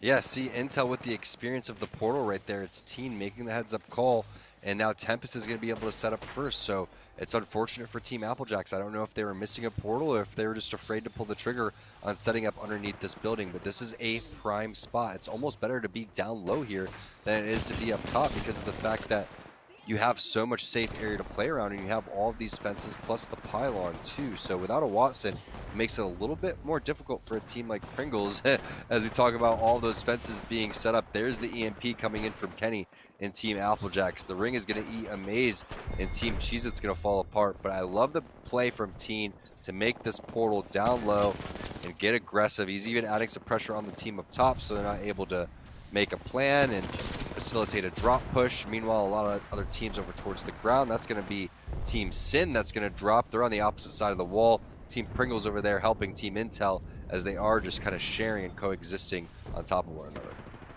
Yeah, it's Team Pringles, though, that are the beneficiary of this circle. They're just picking up the kill points as it comes in for them right now. Team Intel doing a good job of just holding both sides of the jungle gym, making sure that they're, of course, staying vigilant here as they don't want to take unnecessary damage. Just like that, Hill backs away after that wide peak. And Pringles now, they're happy with this position. 5 kill points on Stink. They're on the verge of nearly winning this game as well. They just want to make sure they secure as many placement points as possible, getting into third, getting into second, but overall, like every team, they want first place. Thank you, Captain Obvious Jamerson here.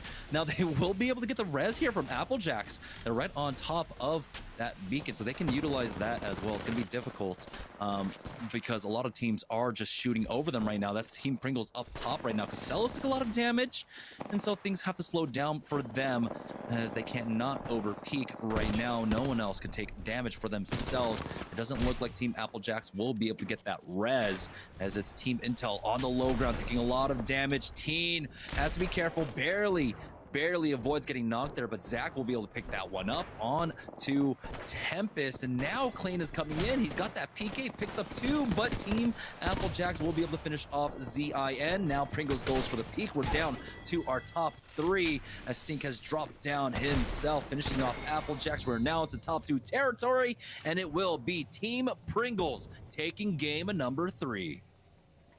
Great execution there for Pringles. You love to see it. Very well played game, and taking the high ground over towards the jungle gym was the right call. They were the first team to rotate over there. You wondered if Intel was going to get the better of them by setting up with the Watson underneath, but every other team elected to go play the bottom. There was no Pathfinder zips on top of the jungle gym, and Pringles capitalized it. We were looking at the teams over towards the right-hand side through 11th through 20th. Which team was it going to be? Congrats to Hundreds and the guys taking the dub. Yeah, with Team Rockstar and Team Razer going down early on, our top two leaders currently in the lobby, that's going to mean a lot of room for movement here, particularly, of course, for ZIN, who had 28 points. They were in fourth place just behind NPL by 1 point, who had 29 points. So that's going to allow them to catch up, and they might honestly have met them, but that's a lot of other movement, as of course, for Team Pringles, who ended up, I believe, starting this game with 3 points, and they picked up a lot of kill points along the way. We'll take a look at the leaderboard, though, once we get back from this short break. When we do get back, it will be game number 4. So don't go anywhere, guys. We'll be right back. What's up? I'm Tricky, and I play for Team Razer, and these are the peripherals I use. I chose the Razer Viper Mini because of its smaller shape. I have smaller hands, so I prefer smaller mice. With it being smaller, it's also lighter. It's only about like 60 grams or something like that, so it's one of the lightest mice you can buy. The skates are super nice too. The RGB is a little nice touch. The clicks feel good. The wire, you don't even notice it's there. It's almost like it's wireless. And the shape is perfect. So yeah. This is my keyboard. I play on the Razer Huntsman Mini. I chose the Razer Huntsman Mini because of its 60% form factor. I've never used one so tiny, so it took a little bit of time to adjust to. But I chose it because the sound of it is really nice. The lighting is super customizable and it's pretty bright. And the build quality just feels good. It feels sturdy.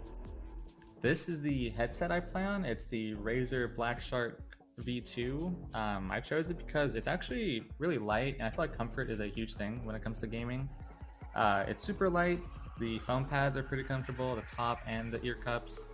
And the look of it's just sleek. It's pretty minimal.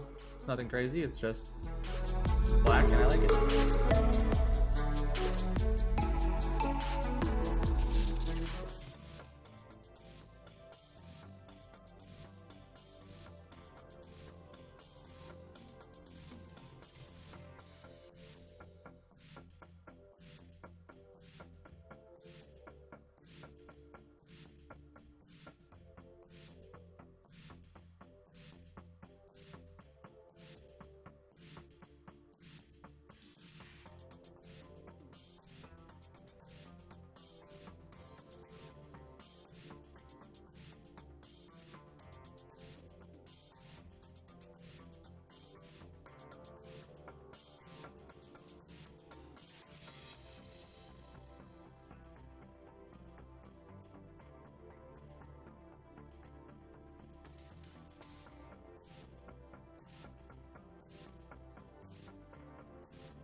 All right, welcome back, ladies and gentlemen, to Series E. We are almost at the halfway mark of the night, but we had an explosive game number 3 with a lot of movement on the leaderboard. So let's go ahead and take a look at that right now to see exactly where our teams stand. And Team Rice Krispies, they were only able to get 3 points on the board.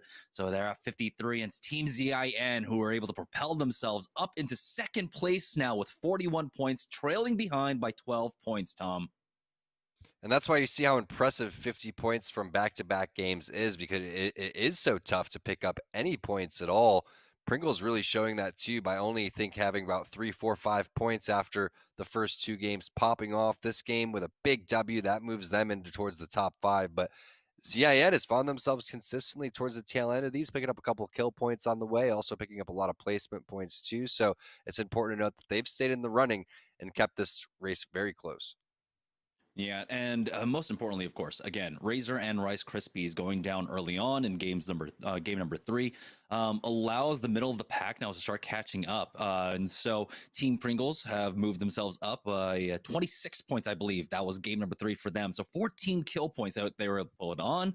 Team Intel, they're still sitting at 6th place with 20 points. With 5 games to go, there's still plenty of room for the middle of the pack teams right now in the current lobby to try and catch up.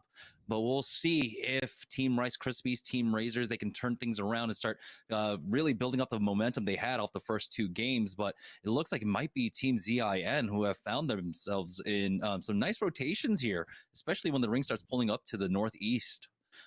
So again, it's all going to come down to the rings. Who does it favor? How do they play around it? The rotations are so important here, and finding the early game kills is going to be super important. As we saw in game number 3, we had about 14, 15 teams by the second zone, Tom.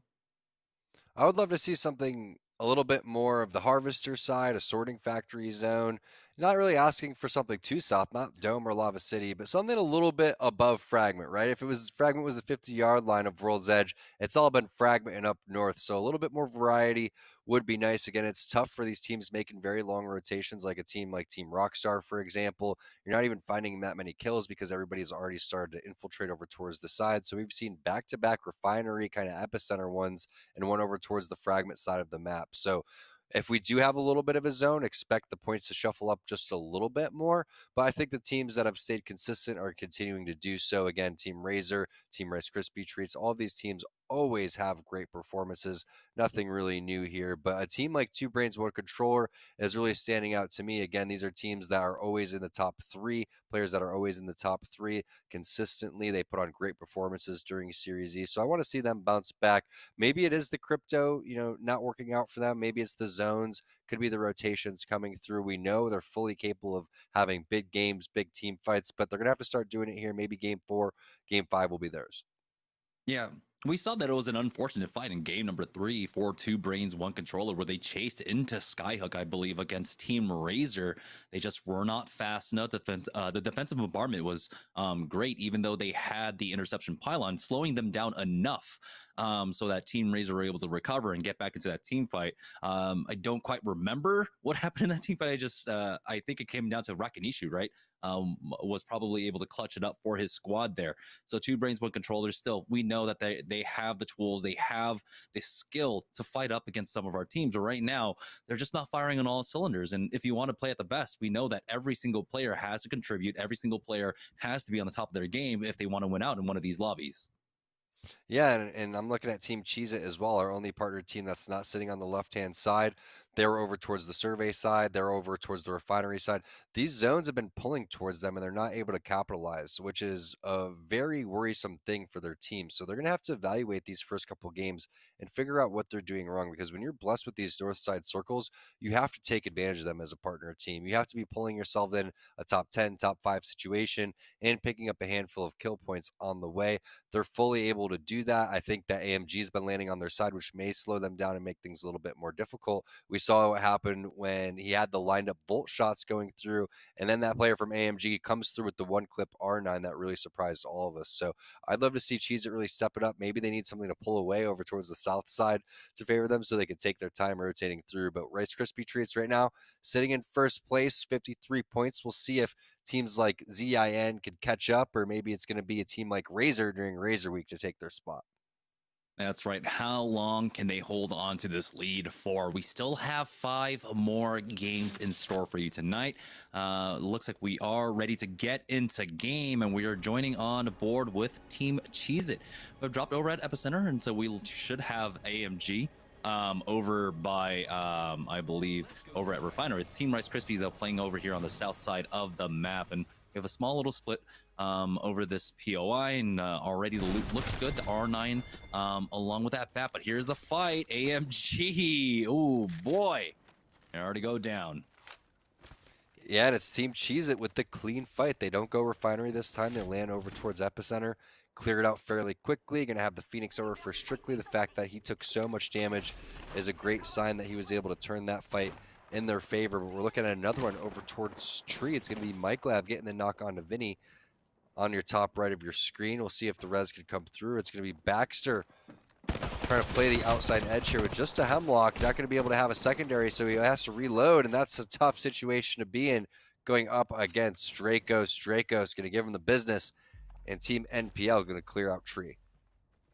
Yeah, that was just unfortunate mantling on that and getting caught out, of course, running up against Gibraltar first, so he's got that extra HP from that arm shield to tank things up, and Dracos will be able to find the bat for his troubles as well and get that one healed up, as we do have the ring coming out from Team NPL. So let's go ahead and pull up the map when we can, as he was able to get that survey beacon for us. And there it is. We do have a Skyhook or Countdown. It's going to be Countdown. So this is where 2 brains, 1 controller should absolutely be able to dominate. We've seen them play this position, played extremely well in a manner where they're able to pick up KP as well. And so we'll see if that does happen for them right now. Bowser setting up on the outsides, making sure that he is going to control real estate for his squad.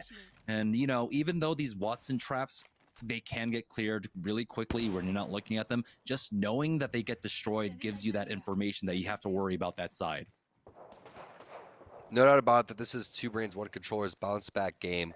They just have to execute on this zone that we've seen them do before. And having Watson is perfect for those scenarios, not just for owning real estate like you were saying, but also just showing teams that this is already taken, and you don't want teams just kind of coming up into your area. As we look at what Pop-Tarts is doing, always see them over towards the construction side. They love hitting that fragment area and then revisiting that spot together. It's kind of their rendezvous point, but great damage lands onto Zach Mazer, but he answers back with another spray too. So we'll see what happens, because these 2 teams are just duking it out in the water right here, gentrifying in a 2 versus 1. That's Stompy's and Exiles team. They're going to be able to finish that one off. Great job by Zach, who originally took a big burst, but lays down about 100 with just about 10 HP. Is this 4 games in a row now that they've actually fought up against them? It looks like Team Vouch, though, are here for the third party, quite possibly, to get involved. And so they're not even going to be able to pick up all of that. They just get the armor swaps and get out. Team Vouch, they don't have the Bloodhound to work with. So this is a lot of guesswork here. As you see the pings coming on now, they spot out the Wraith at the very least. The bubble is going to be used by Zach to get himself into cover. And now they have been able to regroup, it looks like, into the building proper. So Vouch's timing on this third party just a little bit slow there. They're not going to be able to take advantage. And also just great plays by ZIN to realize if they place a bubble down, also queue into the building.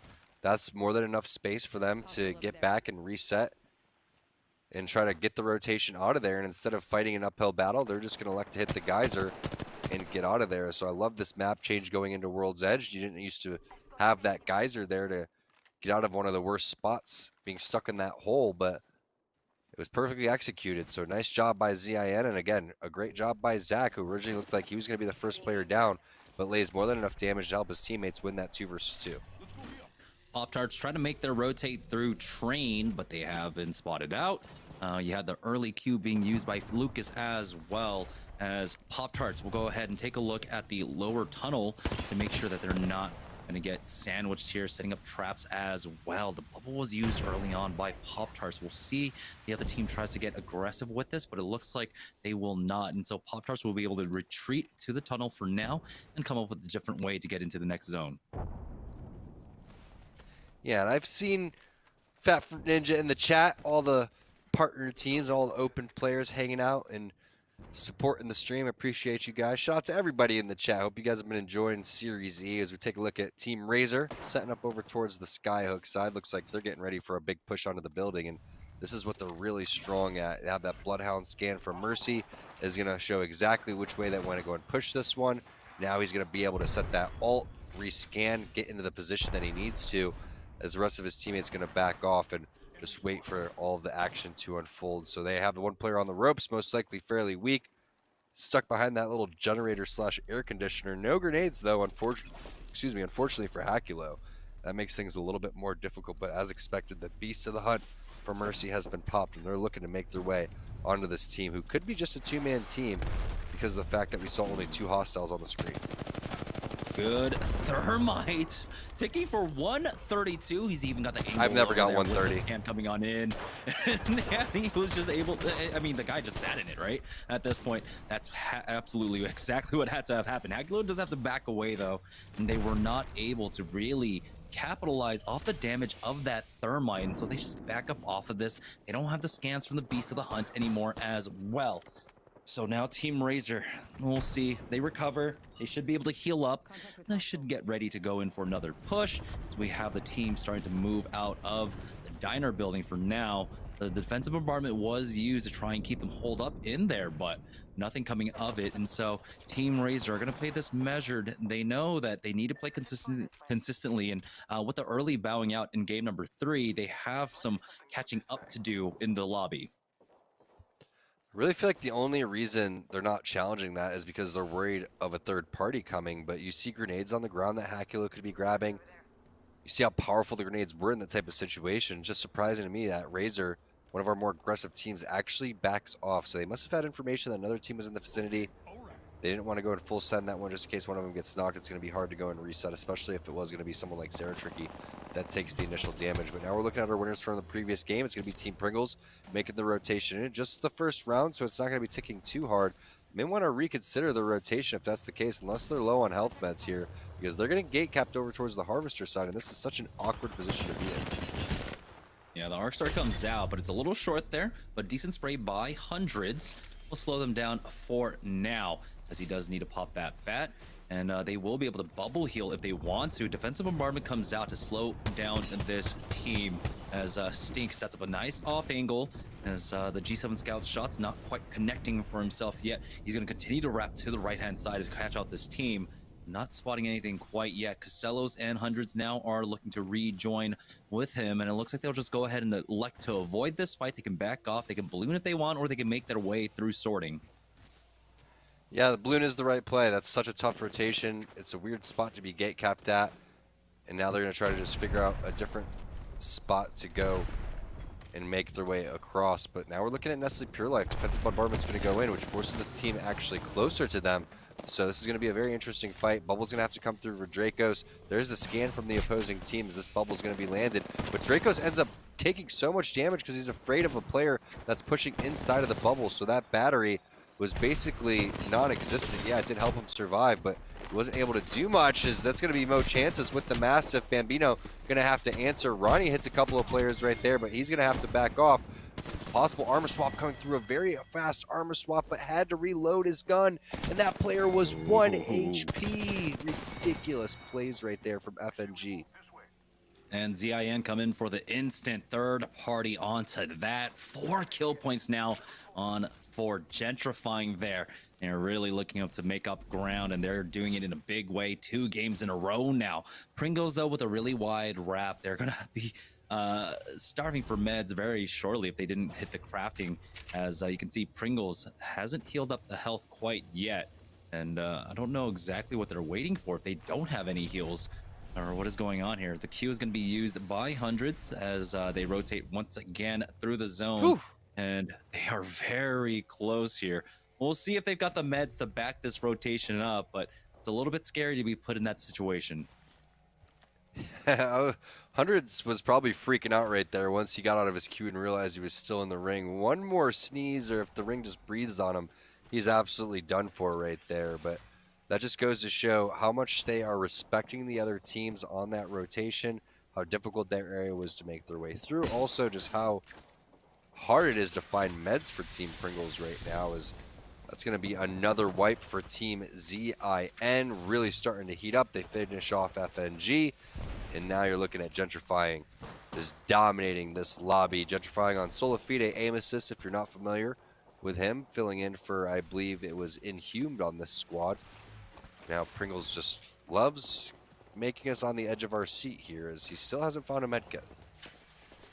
Very unfortunate for him. It's Team Intel, though, controlling that connector up to Skyhook right now. Team Rockstar in the fight as Info and Noogie have gone down. There's only one more player left here on Vouch as Trinal gets pushed, and he will be finished off. Team Rockstar pick up 3 KP. That should put them at 20 overall. Along with now, we are in placement zone. Scan coming out from Crummy here. Rakanishu did take some poke damage. We'll see if they can safely retreat from this. No, Intel is right on top of him, and Crummy goes down. The defensive bombardment slowing them down, just delaying them. We'll see if they can pick up that thirst onto Crummy, or there it is, finishing him off. And now Rockstar going to be playing a man behind. Tough spot for Rockstar to be in, but Intel going to capitalize on that any day of the week, and they're going to just soak up all of this loot. Team's been playing a smart game so far, a smart series so far.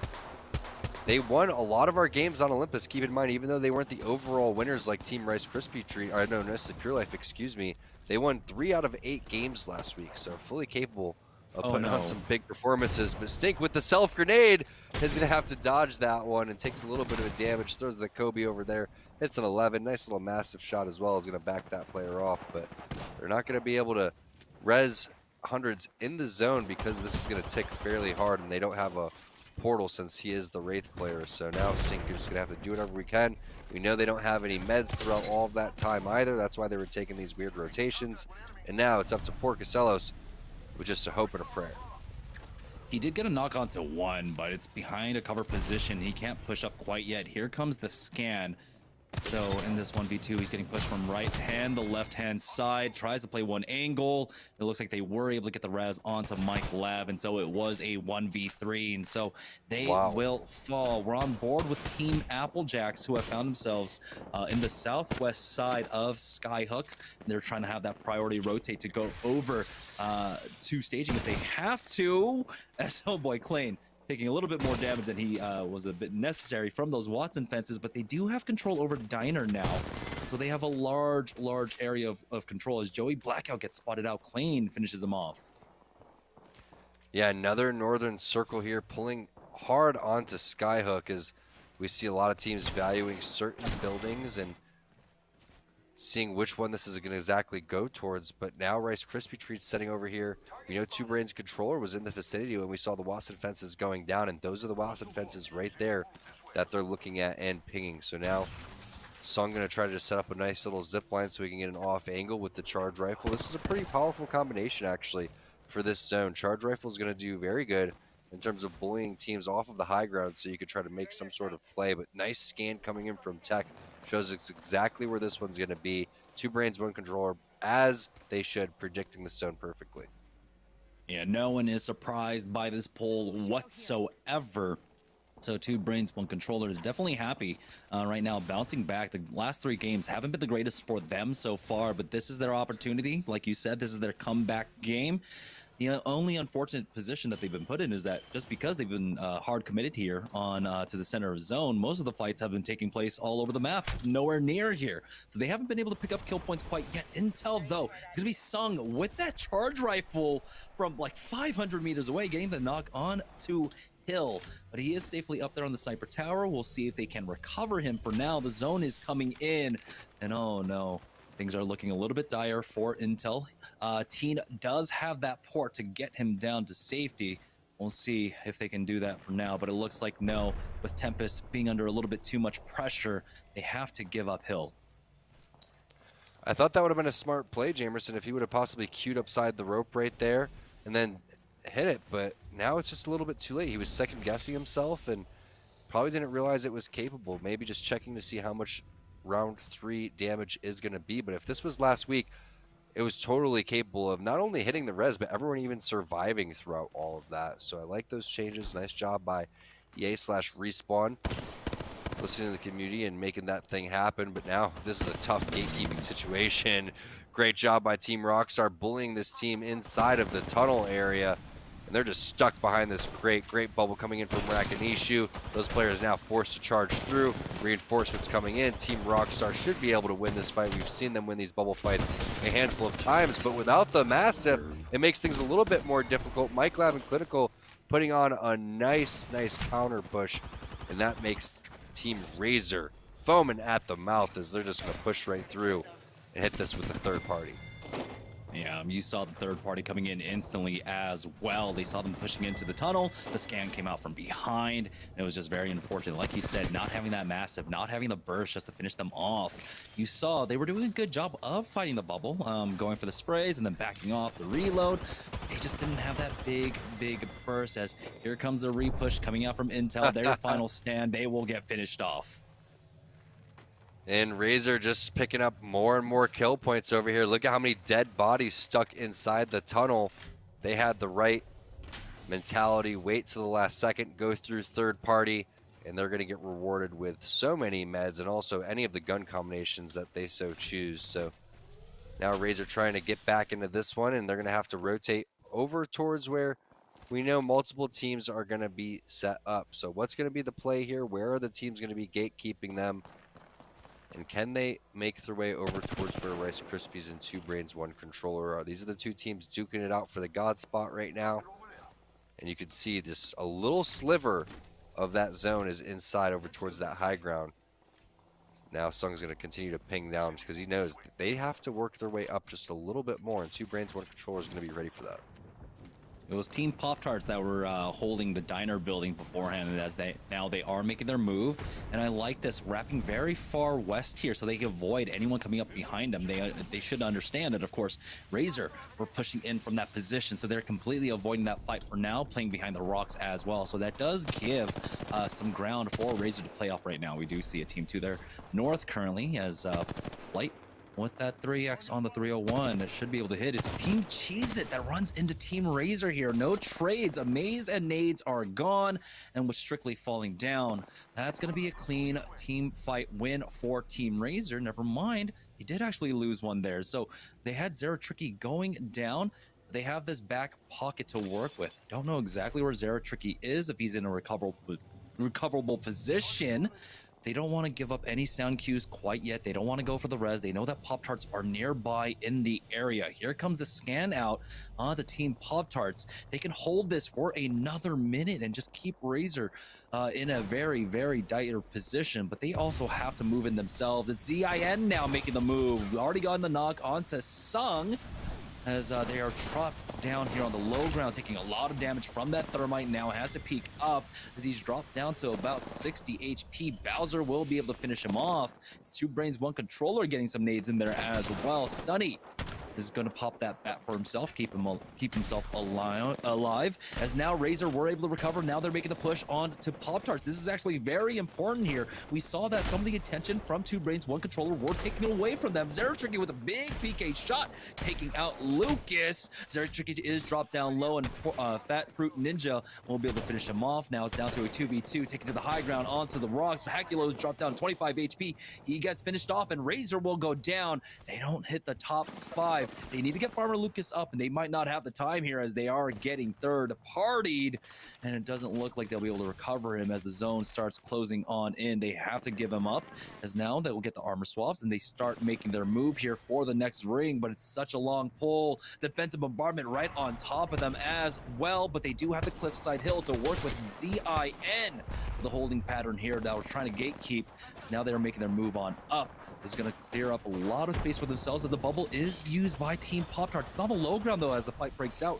Kenny goes right into that drone. Will go ahead and pop that EMP on top of them, as it looks like ZIN will be able to finish off Pop-Tarts. Or Rice Krispies going down as well. As now Applejacks here find themselves in the top 3. Two Brains, One Controller up top as well. ZIN now as a duo. They trade Bowser for tech, and now Team Applejacks, they smell blood in the water. They smell victory just waiting ahead of them for now. Being very cautious pushing in to this angle, but they do have the numbers advantage. They just need to finish this one off. ZIN will go down. You see the knock going on in, and they will go ahead and infiltrate this building. It's all left up to Knock. He gets finished off, and Applejacks will take game number 4. And what's so interesting about the end of the game right there is Team Applejacks, since they knew it was a 3 versus 1, elects to thirst the players on the ground, and that allows them to get maximum kill points there. They get all 3 of the kill points instead of just killing the one player and not getting full credit for that. So a great job by Team Applejacks coming in with the perfect third party, up the zip line right there, coming around and clearing out that area. It was 2 brains, 1 controller for quite some time. ZIN, 2 of our top open teams coming through and proving they have what it takes to continue to compete in Series Z. What a game, but it goes over to Team Applejacks. Yeah, and so we have hit the halfway mark. We're going to take a longer break here. And when we get back, it'll be the final 4 games of tonight's Series E. So don't go anywhere, guys. We'll be right back.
All right, welcome back, ladies and gentlemen, to Series E. That was our halftime break, which means we have 4 more games ahead of us. Jamerson here, joined once again by T Squared and Tom. Let's go ahead and take a look at the leaderboard to see exactly where all of our teams are placed now after 4 games. And take a look at that lead.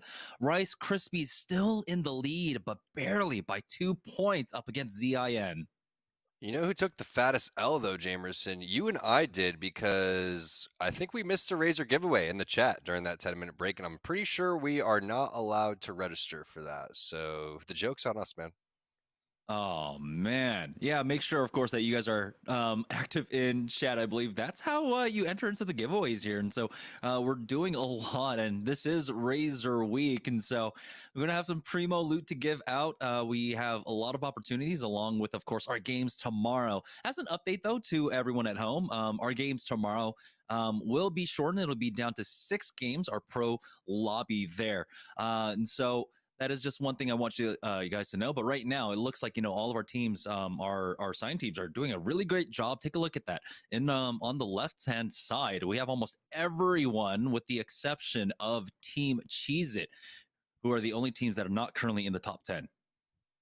Yeah, come on, Cheez-It, get it together. Get on that left-hand side. You're only 1 point away, but been very impressed with ZIN out of all of the open teams. And keep in mind, this is open to the first 11, first come, first serve teams that sign up for every Tuesday here at Series E. Tomorrow at 5 p.m. Pacific, we have our pro teams coming in. So 7 of our top NA teams, 4 of our top EU teams. Yeah, and so with our final 4 games here, it's going to be important, again, to try and stay consistent. Team Rice Krispies, after, of course, putting down 50 points in 2 games, they were only able to accrue 9 in the following 2. And so that is why we're seeing so many teams catch up. ZIM with 2 great games in a row now at 57. Team Razer, though, finding their way back on in, as they are in the top 3. MPL dropping down to 5th place position there, and Applejacks with that win, propelling themselves up to the 4th place position. So right now, the middle of the pack being very contentious, and of course, the top of the leaderboards is only the top 2 that place in the money today over our $500 prize pool. There's still a lot of challengers that are ready and raring to go. Yeah, and with that win, Lion secures himself VIP in the esports arena chat, which I really know that's all he wanted in life. So congratulations, you're now VIP Lion, and I get to keep my hair, so that's a great deal for all of us involved. But Rice Krispie Treats starting to slow down a little bit. Jamerson and I was talking about this in the previous game, where that's where it was so darn impressive to drop 50 points in 2 games, because now all of a sudden you look at 2 games and they've averaged right around 5 each, and it's been difficult for them to kind of bounce back because teams start to put an X on their back. As soon as you see one person go down, everybody's going to flood towards you because they're trying to catch up. Meanwhile, other teams are kind of flying under the radar and doing really well. But we're getting ready to drop into the map here very shortly as we take a look at what Team Rice Krispie Treats has been doing. They've been going over towards the dome side. Originally they were contested by AMG, Jamerson, but it seems like AMG has had other plans and has now been contesting, I believe, Cheez-It over towards Epicenter Refinery area. Yeah, if Team Rice Krispies want a repeat performance of Open Week number 3, they need to start picking it up, and we'll see. We already have some information about the ring right now. It's at least pulling away to the north. If we can bring that up in just a moment here to see exactly where it goes, that'd be awesome, as it looks like we started the game without 2 teams. Not entirely too sure which ones, but there we go. We have it. It's going to be another northern zone, but this one isn't going to be pulling as hard over to Epicenter. No, it's more like an overlook circle, and so teams need to start positioning for that. And so Pop-Tarts are going to be pretty happy about this one. They have one of the easiest rotates, especially seeing as how no one dropped that overlook. I believe one of our teams in last place dropped out, and then it was someone else towards the bottom. Disciples. So 2 teams that were, I think, in like 18th and 20th overall ended up backing out. Not quite sure why. Maybe one of them had to go, but hopefully everything's okay. Thanks for playing either way. But we're on board with Crafting, who, again, has been a very impressive open team. Protectful, Impulse, and Joey Blackout. Protectful almost clutched a nice 2 versus 1 last game, but wasn't able to pull it out. But this team is finished, I think, in the top 2 before, Jamerson, if my memory serves me correctly. Yeah, and it looks like they were contesting over on the Frag East side, typically something we don't really see that often. Back on board with Team Razer, though, who are back in contention here. Of course, they were, after game number 4, they were able to make themselves known in the top 3 now with 46 points as the nade does come out. The thermite down onto Hakulo, doesn't really hit him. There's a full team on the roof, scans out for another 2 more seconds. Hakulo's position has been given away, and so he checks up top. Now they have made their way into the building. This can be difficult to push, especially with the Watsons on the other side. Makes that elevator shaft pretty much inaccessible now, and so that's why Hakulo is taken to the stairs. Here comes a nade that should buy some space for them to try and go up. There's a thermite as well going on in. There's a scan as the bubble has already been used now. They go for the zip lines and they're taking so much damage. Mercy gets that first knock onto Refresco. Baxter will go down next. Now there's only one final member of this squad. It is going to be Swamp Biome getting cleaned up there. Razer pick up +3. Very crucial +3 as well. Yeah, Hakulo showing what you could do with a Razer mouse instead of a controller right there on the zip line. You're able to whip it around and get great angles, fly at people, and play very confident. When you're on a controller, taking those battles, looking up and down, is basically impossible. Trust me, I know. But great job clearing that out and establishing dominance towards their area. Meanwhile, Team Cheez It, one of our teams that has been landing on this refinery epicenter side, duking it out with AMG, consistently finds themselves in another fight. Nades takes a lot of damage. This is AMG again in the same exact spot that they fought before, Jamerson. Good flank coming out from Knowles, though. So now he brings it down to a 1v1, but he's got almost a full purple, and there we go. Finishing off AMG. Never mind, nades never actually went down, it looks like. And so they are right back into this, but the ring does pull away. Don't know exactly where. We were seeing, of course, it going over towards Overlook. There are a lot of different permutations of circles for that one, and they haven't been able to pick up the beacon for themselves yet. And so they should do that as they do have the beacon right above them, and there it is. We do have it spotted out. Teams already in position at Overlook, as it looks like there might be a fight for it. Applejack's now going for the EMP. We'll see if this fight happens quickly enough for themselves, as we have another team coming in from the west-hand side. These poor teams that drop on the south side of the map have been getting completely milked by the zone. Another north one going over towards the Overlook side. Overlook zones are a lot more fun than the refinery zones, in my opinion. There's a lot more space and areas that you could go and hold down, but we'll see what happens for these guys over towards the rotation, as Applejack's is now stuck in a building and they're not even close to Overlook. They know that this zone is going to be pulling fairly far away from them, but looks like they're in a decent spot. I mean, this building's okay, but it's not going to eventually end here. So I think they're going to want to try to get a little bit more towards where this one's going to go. It's fairly early in the game still. They're going to have options, but they do have to deal with this team. Yeah, they're just trying to natty heal with that gen currently. And the unfortunate thing about this position is just that you can't find KP off of it, and you have very few angles to really work off of. And so they do have to try and find a position that allows them to be a bit more proactive, allow them to poke a bit more safely here. As right now, it looks like Klein is going to port them as they want to try and make for the platform here. So interesting, as the pings did come out. No, that was just a ping to tell them that there's a entire squad over by the platform itself. Here's the port down, though, and I don't think they're going to actually take this one. This was just an exploratory one.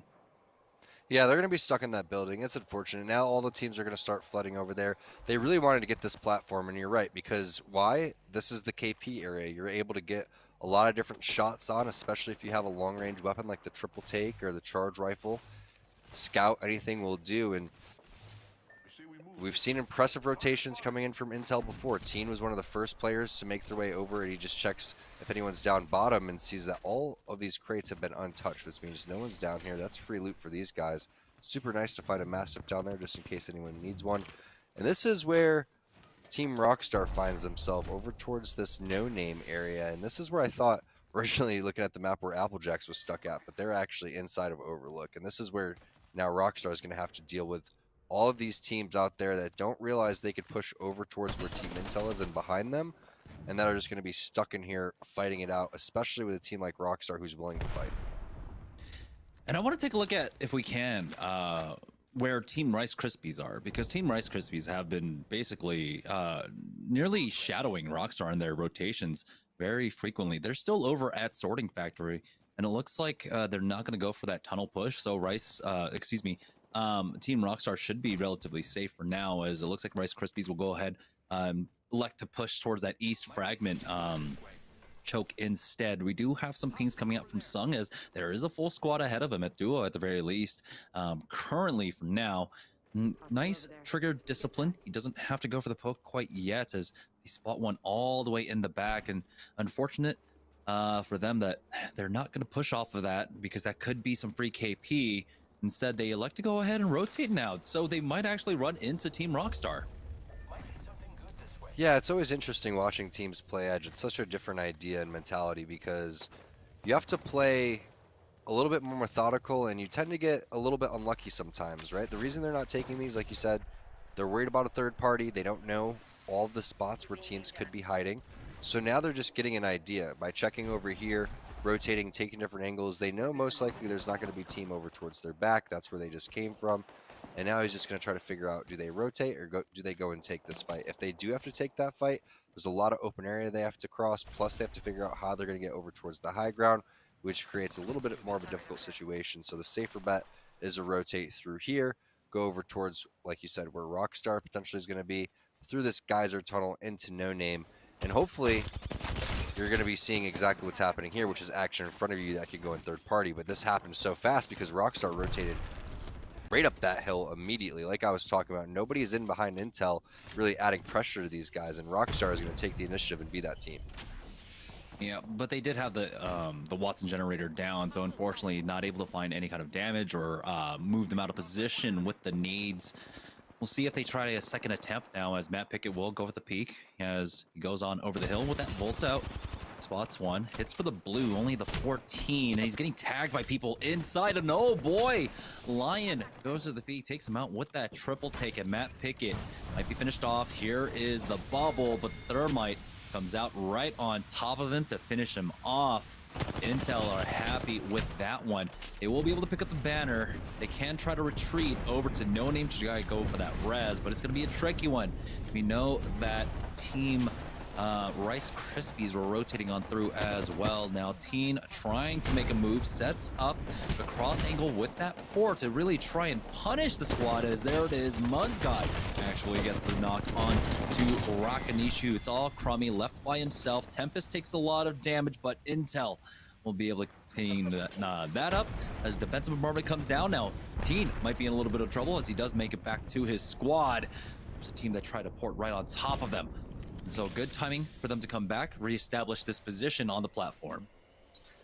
It's a tough break for Rockstar. I just feel like that's them being subject to the team switch and composition that they're doing. I don't feel like Crummy is going to die in that situation. He's too experienced in the Wraith. Pickett, a little bit too cocky there, doesn't press his Q. And if Pickett's wondering how he can get out of the situations more from playing Watson and playing Wraith is going to change anything, it's more or less that Pickett just needs to tone it back a little bit and let his teammates go and do the work, because he has two very, very solid people that know how to put in some serious work. So looking forward to seeing Rockstar bounce back. But Team Rez getting into it, a nice little duel over here with, I believe, Team Pringles on the outside of Overlook, and that is, they stay very healthy throughout this. Only one player losing armor, that's going to be Stink. Just one battery away from getting back over towards full. And over towards the back of Overlook, this is a very, very popular spot. Surprising to see that nobody's even adding pressure. Yeah, so they will be able to fully recover and swap things off. It's Team Vouch in a fight. Defensive bubble right on the other side as they try to push. Trinal takes a lot of damage along with Info. There's no more armors on this side. ZIN losing one, but Naughty pushes through with that R9. And we'll see if he can finish this one off. Info is dropped down to one shot as Noogie is the healthiest member on his team. He goes down. Naughty will finish him off. Info, though, has that armor swap and will be able to save him. And with ZIN going out there, this is massive.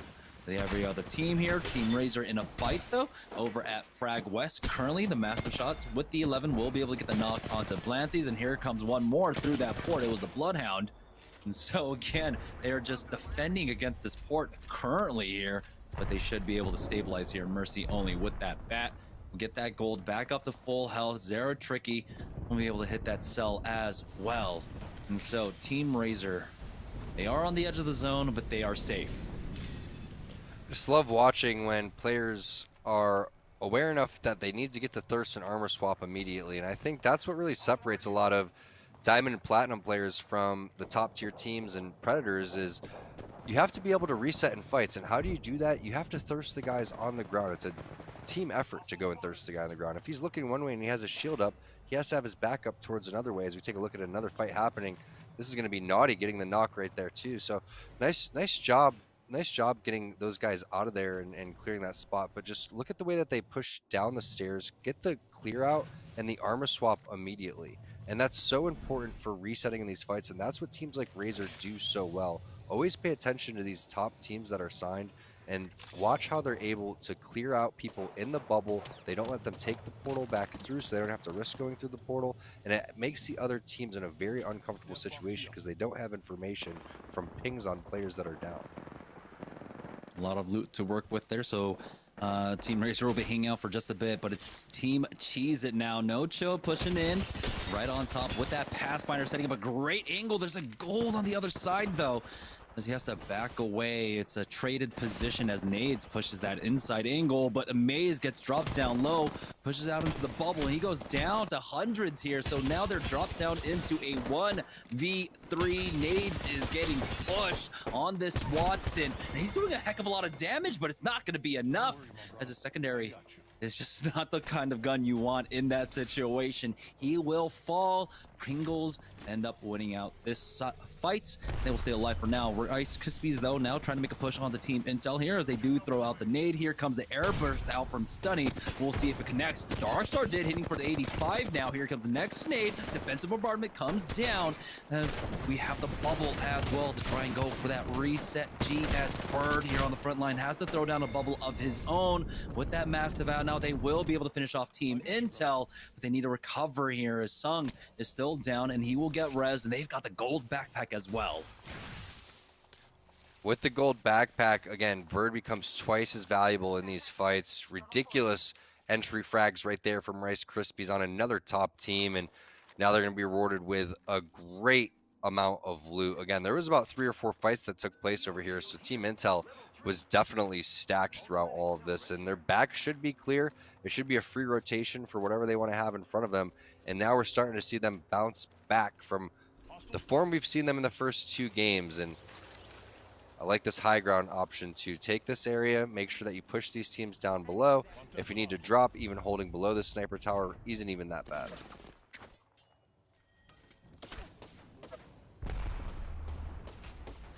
Yeah, Looks like and they'll have the back to work with as well. Or excuse me, the Phoenix get to work with as well.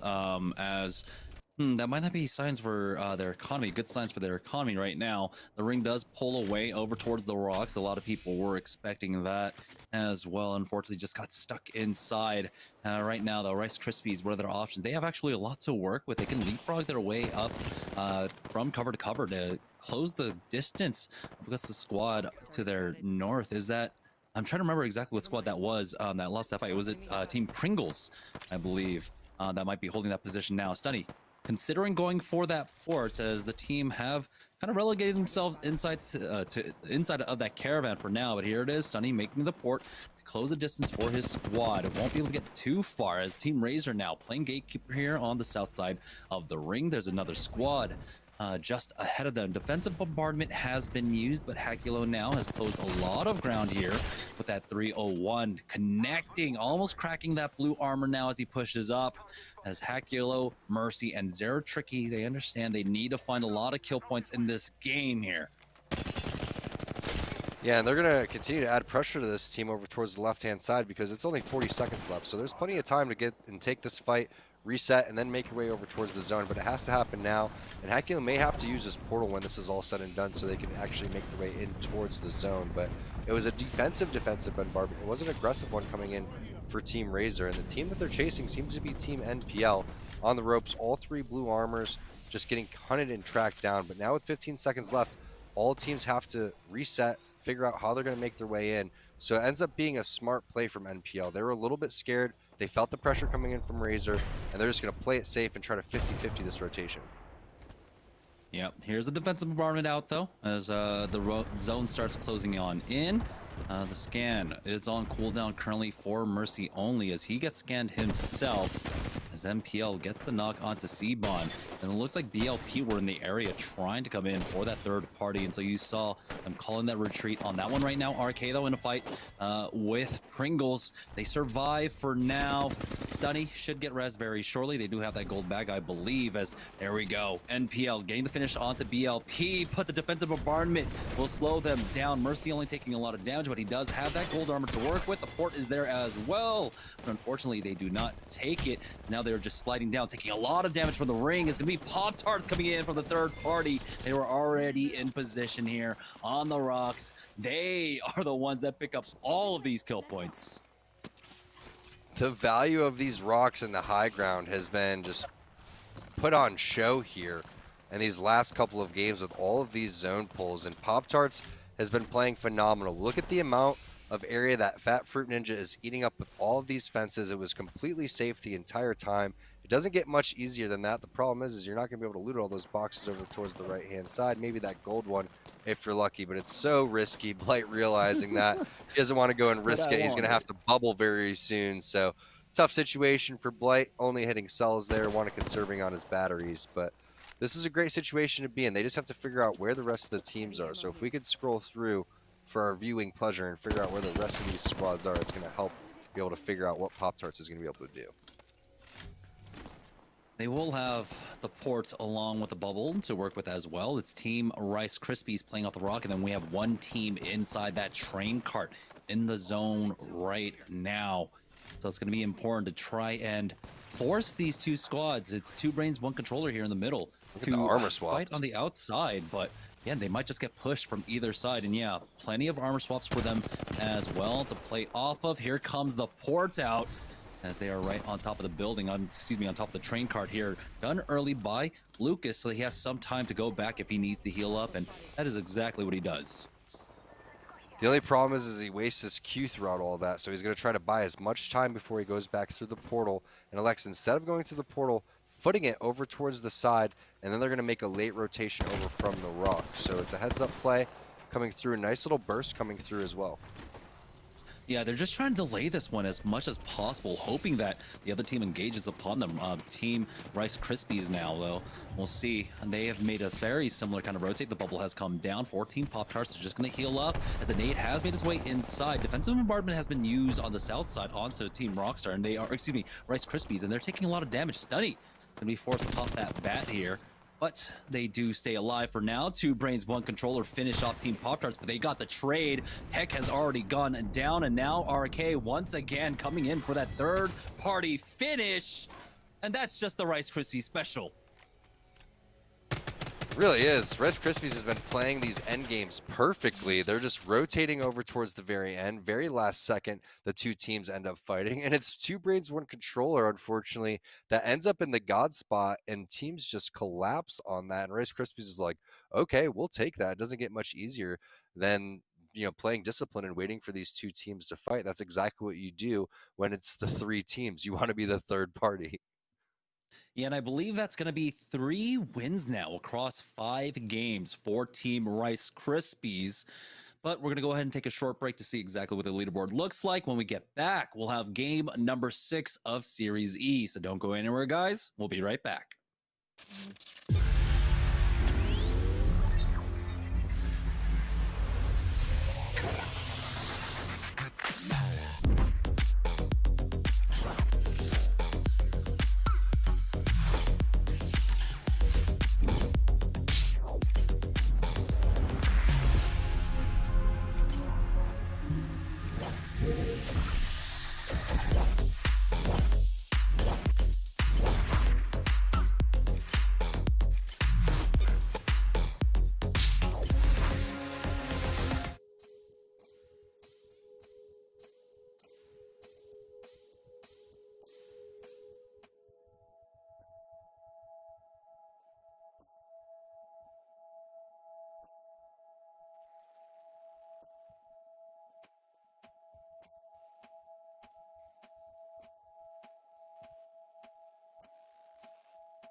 All right, welcome back, guys, to Razer Week here at Series E. We are getting ready to head into game number 6 action, brought to you by Jamerson, myself, and T Squared.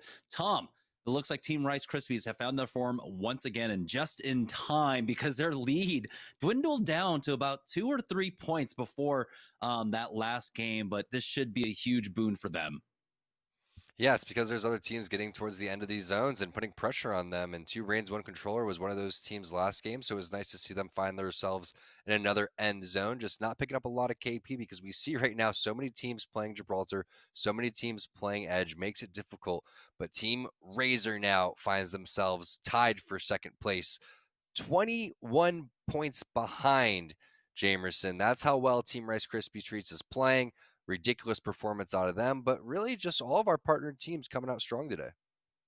Yeah, right now, though, it's the middle of the pack, or at least the teams that are vying for second at this point. Team Razer, Zin, Applejacks, Pringles, and NPL, along with Pop-Tarts, all within striking distance. So with 3 games left to go, there's plenty of room for movement. Remember, we do have $500 on the line, and it's only for the top 2 teams. So Rice Krispies eyeing that extra $300 this week.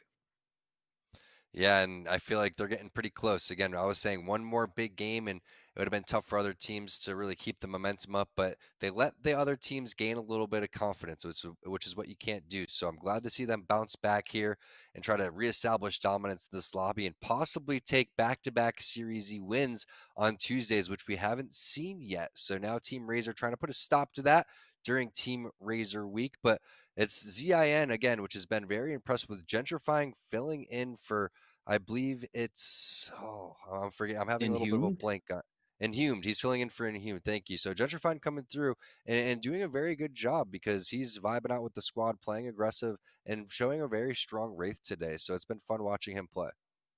And it's crazy because it's more or less just a pickup group, right? Coming out for ZIN here. And they're just ready to go. I mean, there's players that just have so much competitive experience across the entire squad, and they're just gelling, like you said, meshing absolutely well together and having another standout performance so far.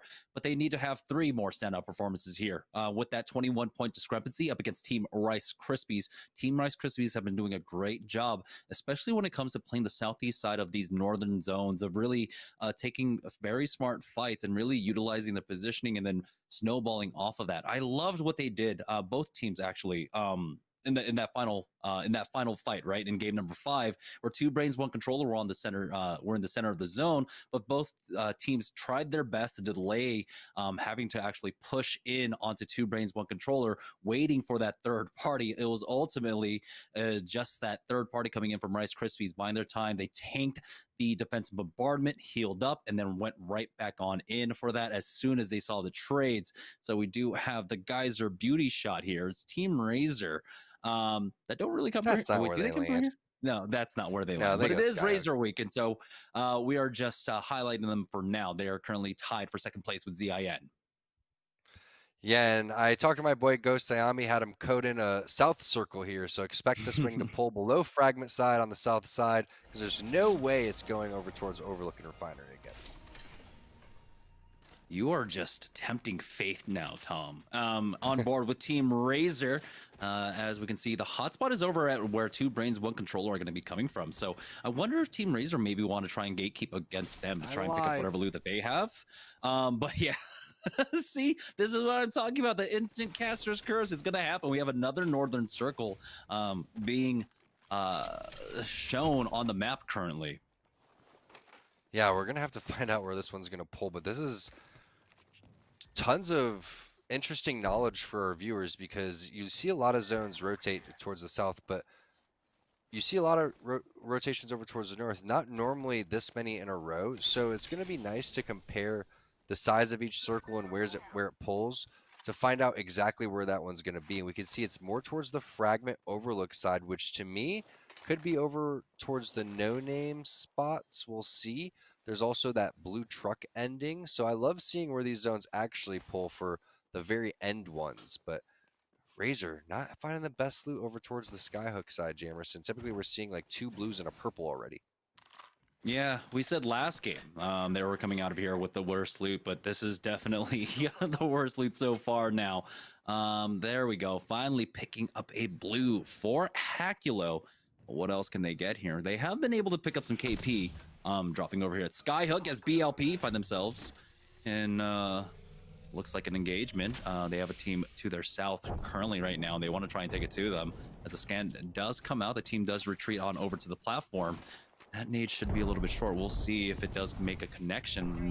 Thermite as well coming out as Seabon tries to set up that cross angle for himself, but he was spotted out and used that Q really early on. FNG trying to mount up onto the high ground here, but he's got to be careful going for this peak as the bubble has been used by the other side already early on, and now they are eyeing their chances to be able to push up, and here it is. The push comes out from BLP.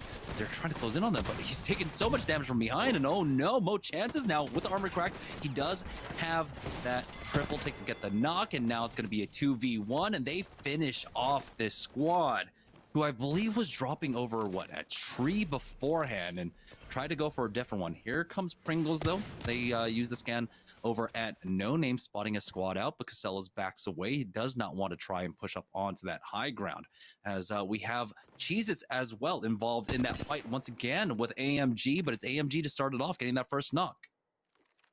Yeah, that's the everlasting battle that's been happening between those two teams, but FNG's super lucky his teammates bailed him out on that one, because as a Bloodhound, you need to hit your scan as you're approaching that fight, as Cheez-It's going to answer with a knock of their own. Nade's still down.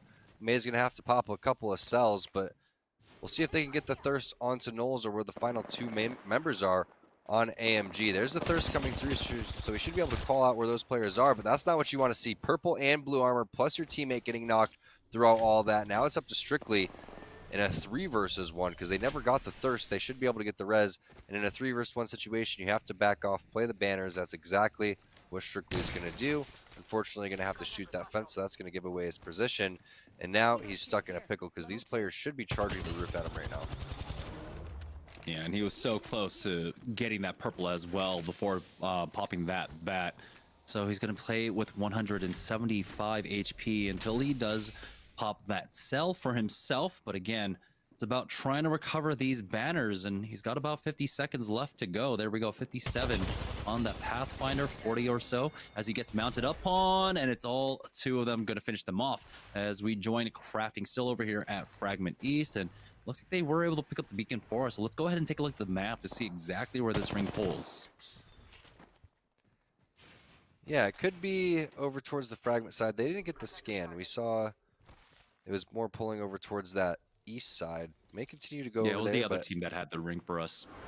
Yeah, Razer's stuck over in, there it is. It's Fragment Overlook No Name area. So I feel like this is probably going to be, you know, that beacon over towards No Name.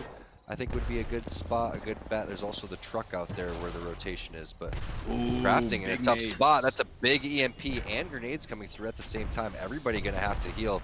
Fortunately for Impulse, he does have this gold armor and the high ground, which is a good spot to be in, but his teammates are really split.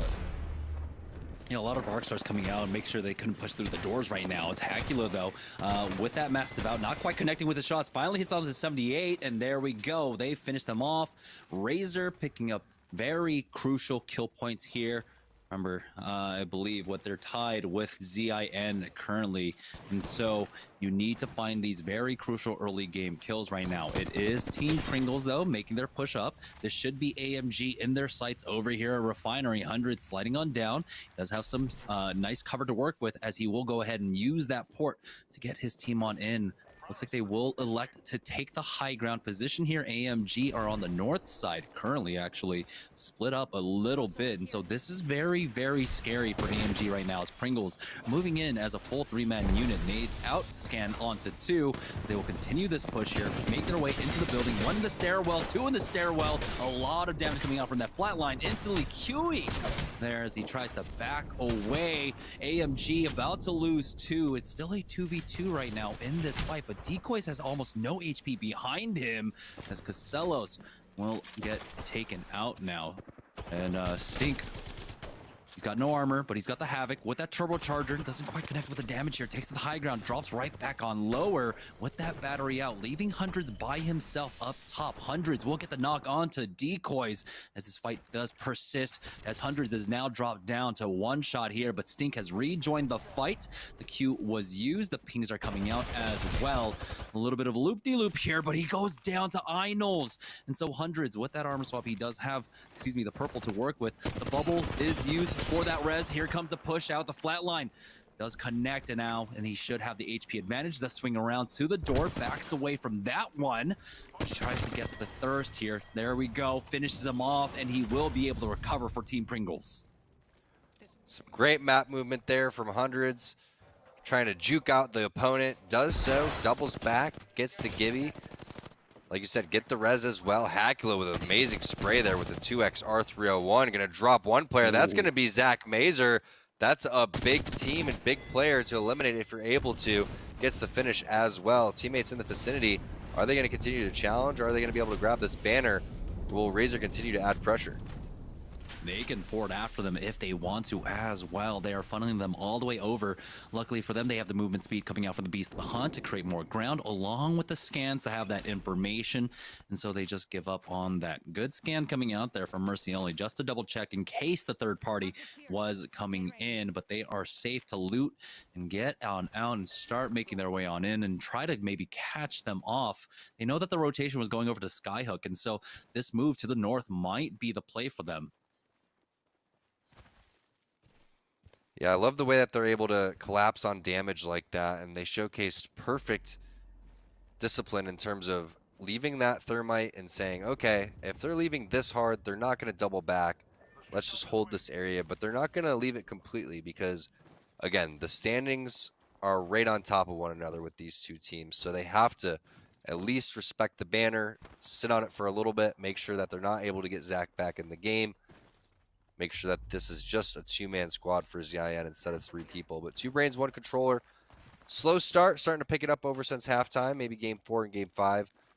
See if they can continue to do so. And they get the scan for us. So that is going to be over towards the no-name area, which, again, that beacon area and this truck. These are the 2 that I was calling out. I think these are very highly probable circles. And Tech going to try to figure out which building is not taken throughout all of this, and he doesn't see anybody over towards the 2nd floor, so it looks like this building's free.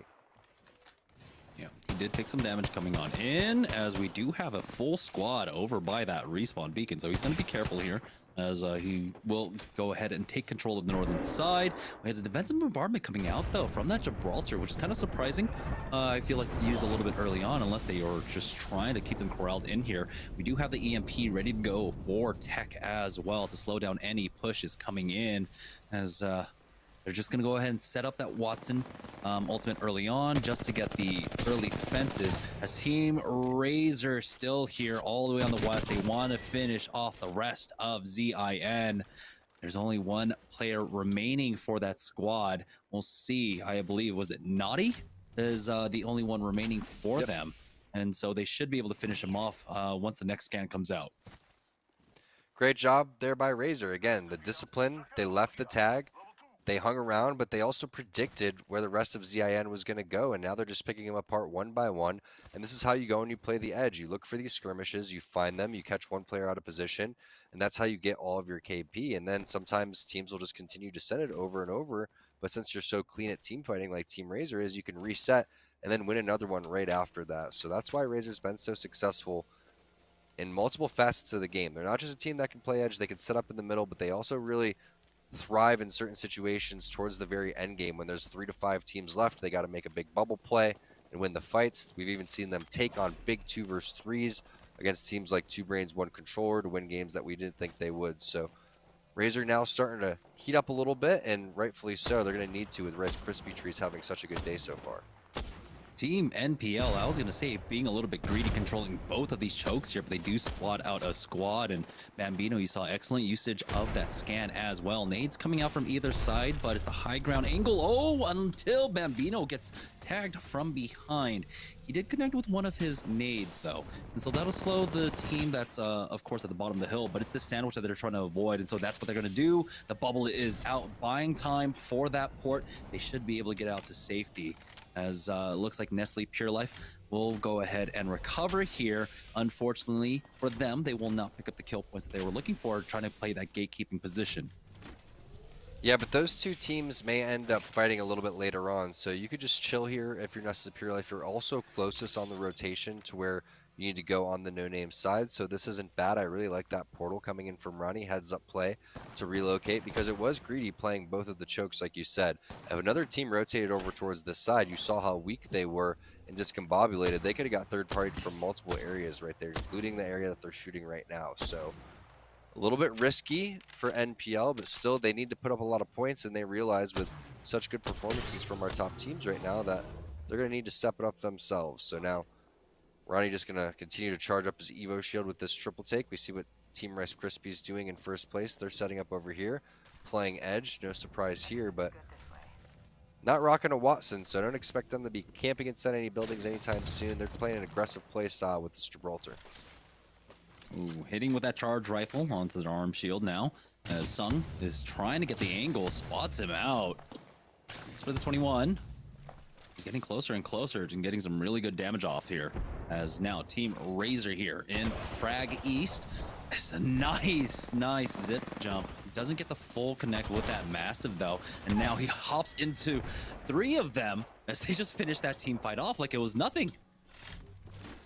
It's exactly what we were talking about. They specialize in these situations, and now another team's going to start to come because they heard the fight, but they don't realize that not only are they walking into a fully healthy Razer team, that they're probably going to have armor swaps in the vicinity as well. But there's the knock right there onto info. Now Razer is going to drop back. Hacklo is going to hit those armor swaps just like we were talking about, and the bodies are just going to continue to pile up in this building for Team Razer. They are so good at recovery here, forcing the entire squad back. Info gets thirsted off as well with the Beast of the Hunt being popped by Mercy only. He's going to have those scans coming in fast and heavy here. They will be able to recover and back off into the broken diner. What a great fight. It's not over yet. Zeratricky with the G7 scouts. Oh my goodness, Zeratricky. Oh boy, he has gone down though, but it's going to be a 2v1 as they are here to back him up, and they survive. It looks like it's going to be round 4 though. It's another team, or it might just be that last player tries to get involved, tries to do anything here, but it's not going to be enough as they do get the res. They'll have the armor swaps like again you said, dropping down, downgrading to a blue, but it's enough as they can continue this fight for now. Mercy only swinging by himself, but it looks like Razer have weathered the storm, and Razer Week really paying off for them. Yeah, just in case you haven't noticed, it's Season 7, the new addition to World's Edge's Zombie Mode, and Team Razer is really putting that to the test. Everybody running at them like complete zombies. They're able to take advantage of a handful of different kills, but they got gate kept throughout all of that, somehow making it into the bottom of the train station. 11 squads left. Fairly small zone here. Expect a lot of teams to die. Probably going to have around 7 in this next zone as it will close in a minute 45 seconds. But impressive performance there by Razer, taking on what, the 4th or 5th party in a row, Jamerson. Yeah, the way they swatted them down too, they just told them to sit. As Razer taking a lot of ground here. They're on top of the train tracks, which can be a little bit tricky to play, but it's free for them as they are making their way on in. It looks like Pringles are in a fight with Pop-Tarts right now, though, as Fat Fruit Ninja will go down. Hackula with a good spray on that R9. Wants to punish off of it here as they do completely separate this squad, and they are just playing with their food at this point. Trino will go down. Mercy only will go ahead and use that bubble to go for that fast heal, and they get the thirst as well. Team Razer are just rolling through this lobby right now. They are, but Zeratricky's stuck in this rock by himself. Does have the bubble to get out. Team is going to charge him. That's going to be Noogie flying in with, I believe, the Hemlock. Mercy was over there, I think, looting. That was the final player from that team. coming through, trying to hit the big 3 versus 1, just not going to happen. 3 hostiles detected. Gold bag as well coming through, I believe, too. So huge opportunity for Razer to have one of our biggest games today, as this is the team they're trying to catch up with. Rice Krispies, defensive bombardments being used, bubbles being popped as well. There goes the scan. 20 seconds left, Jamerson. They're going to have to take this fight or make a rotation. I believe this is MPL. Yeah, it is MPL in front of them right now. And so the health looking pretty much similar on either side. Purple armors across the board for all 6 of our players involved in this fight. The slow side of the zone will go ahead and favor Team NPL, though, but it looks like they want to maybe get aggressive. No, Dracos was considering going for the wide angle here. Does back away off this, as the port will be used by Team Rice Krispies to back themselves off, and they are in no name, but they're not in the zone quite yet. Yeah, I like this rotation. This is a smart play. Don't fight that uphill battle, especially against a team like NPL. Go towards the zone, play a little bit later. Now NPL is going to knock Song as he grappled over towards the roof. Is there enough time to crawl down? Just a white armor, so he's not going to be able to. The fortunate thing is there is a res right on the edge here. His box is fairly close to the edge too. 10 squads left though to make things difficult. 2 players underneath. That's 2 Brains, 1 controller crouching over there. They're going to drop him. Bird made his way into the building. He's going to give a sound cue too, but it's going to be tough. He's going to eat a lot of zone damage. Not quite sure if he actually has any health meds. Great burst there from Mercy Only with the R301. Switching on over to the flat line. Looks like Team Razer are going to continue to get aggressive. Look at those shots coming in. Every single player just tracking perfectly. The aggression from Hakulo, phenomenal. Everybody spread out just in perfect formations on the Team Razer side. The teamwork is just ridiculous right now. This is just absurd coming out from Team Razer. I want to know what their overall kill total is. It has to be absolutely massive right now. They do have a fairly long rotate for themselves currently, as Team Razer 6, 7, and 2, I believe, is what I saw there. So they are at 15 kill points right now, if I saw that correctly, in that now. moment. 16 now. Team Razer, if they could get this plus 12, that would be massive. As Team Rice Krispies, they're in a very difficult spot, as we didn't even note this change up coming out from Team Rockstar. Matt Pickett picking up the caustic. I like this. He was getting bored of Watson for a reason. It must not have been working for him. He needs a little bit more action in his life, maybe a little bit more stink, so he's going to switch on over to his boy Caustic and see what he's capable of. That's one of the fun things about Pickett, is he can really play any different legend. We've seen him bust out Horizon. We've seen him play, Rampart. We've seen him play Wraith. We've seen him play Watson. We've seen him play Mirage. So now Caustic, why not add it in there? Now it's Razer going down for the first time. NPL laying down some serious damage. Razer Tricky going to be able to answer. He has some big bursts with the Mastiff, but that's a 3 versus 1 situation. And Nestle, Pure Life, slowing down Team Razer in a blink of an eye. Meanwhile, Applejacks getting some knocks onto Intel. Third party flying through. Looks like they're going to be able to push off Team Rockstar. And now NPL doing their best Team Razer impression. Yeah, they were able to recover that gold bag as well off of Team Razer, and so Dracos will be right back into this with 125 HP.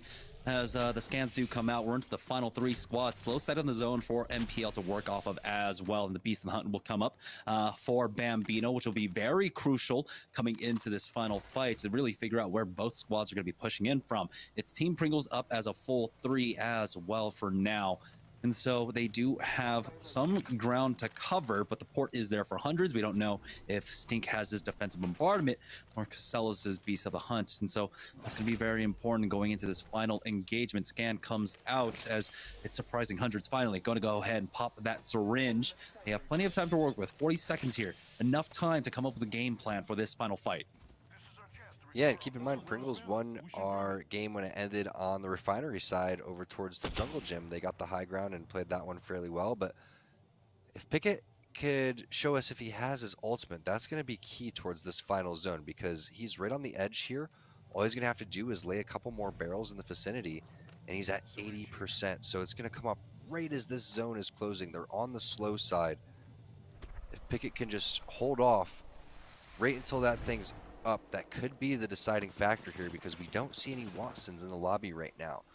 All that would stop that would be that generator, and Team Pringles now with the portal setting up. NPL hasn't done anything quite yet with the portal, but that is going to be a big scan coming in from Bambino. They're going to drop that defensive bombardment bubble. Double bubbles coming in from both sides, and this is going to be an interesting situation because Pickett could capitalize on this if his ult comes up. Yeah, they've already got one barrel down activated as well. Here comes the Beast of the Hunt, though. Coming out from Bambino, takes a lot of damage as Rakinishu has gone down for Team Rockstar, so it's all up to Matt Pickett here. But the Beast of the Hunt was crucial to be able to get that thermal vision, but it's NPL able to take game number 6 here. Putting a stop to Team Razer's just absolute run through this lobby, and they take game number 6. That's going to be important because, again, these are the teams that we were looking at that were right there vying for second. And so this is going to be a lot of important points as we go into games number 7 and 8, Tom. Yeah, NPL was right in the middle of the pack like you were talking about, so that's a big win for them. I'm curious to see if Team Razer put up enough points to win the overall score from that actual game because they were doing such a good job. But it's not surprising that the team that actually takes them out is the team that wins the game. Great job by NPL. Yeah, we're gonna go ahead and take a short break, but when we get back, we'll have games number 7 and 8 of Series E. So don't go anywhere, guys. We'll be right back. Gaming mouse. It needs speed and stability. It needs to be precise and instinctive.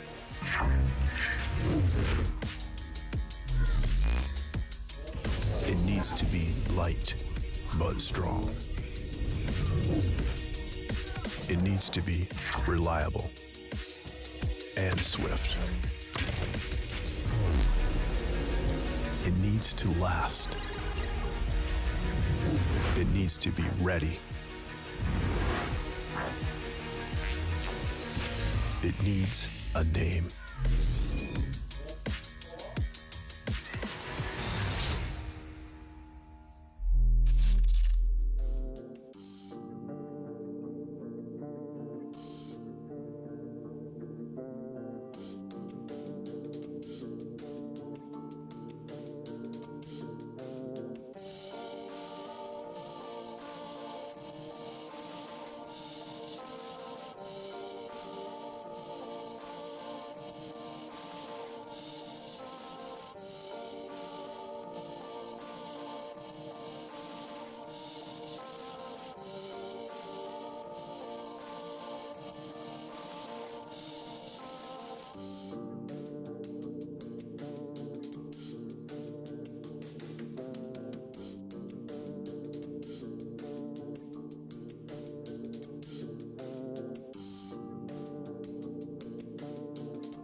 Welcome back, ladies and gentlemen, to Razer Week here at Series E, as we are getting ready to head into game number 7. But we have to take a look at the leaderboard. It has been such a tight race.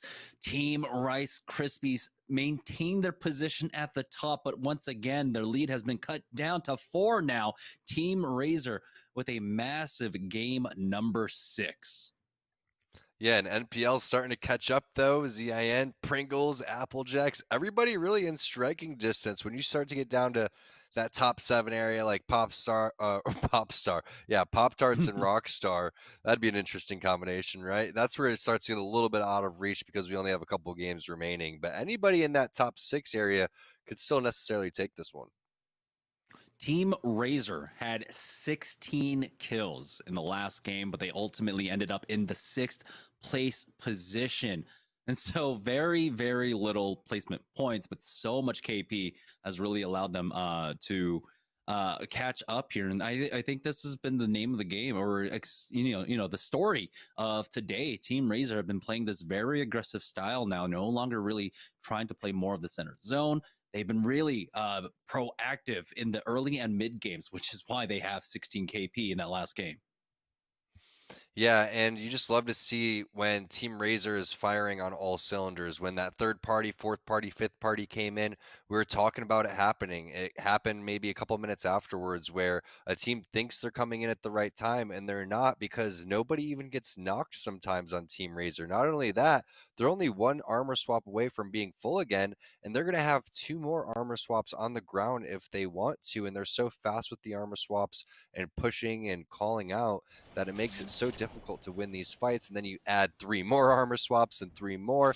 Next thing you know, Team Razer is running away with the lobby. But we're taking a look at NPL and where they're going. It's that tree landing, and it should be pretty free based on what we're seeing right now, everyone being so spread. And a nice little blue armor for Ronnie when he wants it.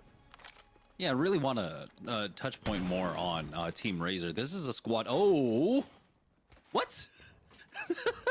That Gibraltar is just Houdini.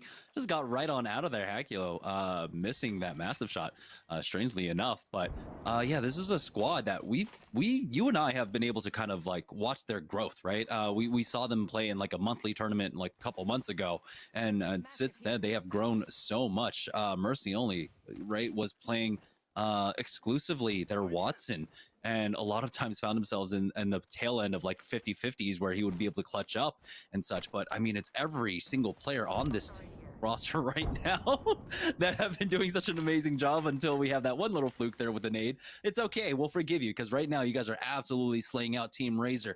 They've got a squad in their sights, not quite ready to take this fight yet. Arcstar going a little bit high. They're trying to find the entry damage with those nades, but nothing's quite landing for Team Razer. Yeah, and they're going to have a feeling what team this is, too, because I believe this has been a 50-50 throughout the course of the day, but based on what their armor situation is, with Mercy only a white armor, and maybe a little lack of meds, plus the ultimate high ground here for Shredders, makes it difficult to push. They'll be pleasantly surprised if they get any type of damage onto Baxter. Yeah, he doesn't have an armor, and that means they're going to full send it that way, but instead of pushing towards them, they're going to elect to loot up, just take everything around Skyhook, and then probably readdress the situation fairly soon. But Baxter is going to have to find an armor if he wants to be successful in this fight. Yeah, it looks like the zone is pulling up here to the north once again, and so they are under no real pressure to try and speed up this fight. They can take their time here because the rotation is going to be the exact same timing here. As we do have the G7 scout shots ringing out from Razer Tricky. No connections there. I said Razer Tricky, Zera Tricky, excuse me. But again, yeah, they can slowly just starve out this team. They're getting all the loot while they're just holed up, still inside the same building. Yeah, and again, they're going to see a Mirage, which means that they have the superior team composition. They're going to see that the Mirage has no armor, and also they popped an Altic cell, so they can go and defensive bombard the roof as they go and infiltrate the stairs. So that seems to be the plan right now, and they're going to have to execute this one very quickly because the rotations are going to start to come in from all the teams making their way over towards Skyhook. So now, with the blue armor onto Mercy, with everybody starting to get their utility, their grenades, all of the ideal weapons that they need, going to start pushing in another building. But now Pop-Tarts, who always retreats back to this construction building, finds themselves in a sticky situation. Bubble has to be used. Everyone going to have to now come back here and reset. Figure out exactly how they're going to go and approach this situation. So Fat Fruit Ninja doing the right thing, getting onto the roof here. And they'll live to fight another day. Yeah, Lucas and Blight doing a good job of covering his retreat there. As you saw, Lucas, he did ultimately get cracked, but he needed to make sure that his teammate safely got to the roof at this point until he decides to just send it down to the low ground. But they might have some information that we don't. Maybe the team just ran away. On board with Team Applejacks, though, over here at Overlook, they're going to take their time and elect to pick up some of the replicator stuff. They're not going back for it quite yet. They do have pings out ahead of them pretty far. And so that might be position that they are considering for now. Another ping not too far away from them as well. Maybe they're shadowing a squad right now. It looks like, though, Team VIN have gotten into a fight. It's Intel, though, over here by the choke towards Geyser, who spotted a squad. They have forced out the bubble, and the triple take is being lined up by Hill. Here comes the air burst with the nades. We'll see if that connects. But the bubble is still up, and it looks like the port was used to get themselves safely into Fragment. One more shot, and that player's absolutely done. He jumps right into it. Nice lineup of the shot right there. That's going to be Fun God and his team that just drops to Hill in the triple take. Nice shots there from Hill. Great patience there with the 3x as well, and they're going to be able to clean this one up fairly easily. But Intel going to have to put up a lot more points than that. They have a lot to make up to catch up to Razer and to Team Rice Krispie Treats, and I'm always curious to see what happened with Team Razer. Looks like they did take that fight over there, as Zeratrick is going to find a knock. So yes, the action is happening over towards the Skyhook side. There's the angles that they're taking. They always place the portal down. Hacula does the smart play there, but now they're dealing with a third party. So not coming in, Thirst coming in, scans as well, as Hacula with that Wraith just going to play around the portal. And that's a super important thing to note, is that Hacula is never going to be in a situation where he can't immediately hit that portal, or at least be within a phase distance of the portal. And one of his teammates always has to stay back, if not two of them, because they don't want to give up their position. Otherwise, they could get third-partied from behind. So I really like these plays. They're holding down this beacon building. Why? Because they're going to have that bubble scan. Super easy setup for them. And they're going to be able to tell us where this zone is going to pull on that Skyhook side. We're on board with Team Rockstar, who might be coming in for the pinch on a fight. We do have the bubble down inside the tunnel. Rakanishu just keeping eyes on his back right now, as it looks like they weren't able to find the timing. Matt Pickett has gone back to that Watson. It's Pringles on the east side of the zone. It looks like it will be a survey zone now, as Hundreds will be able to back away, but they lose Stink in the process. Casellas needs to get involved in this fight now. Pulls out that Eva 8, and looks like he's on the chase now with that Beast of the Hunt popped, and so he has all the information. Applejacks will get finished off. They should be able to recover. Casellos gets the res onto Stink.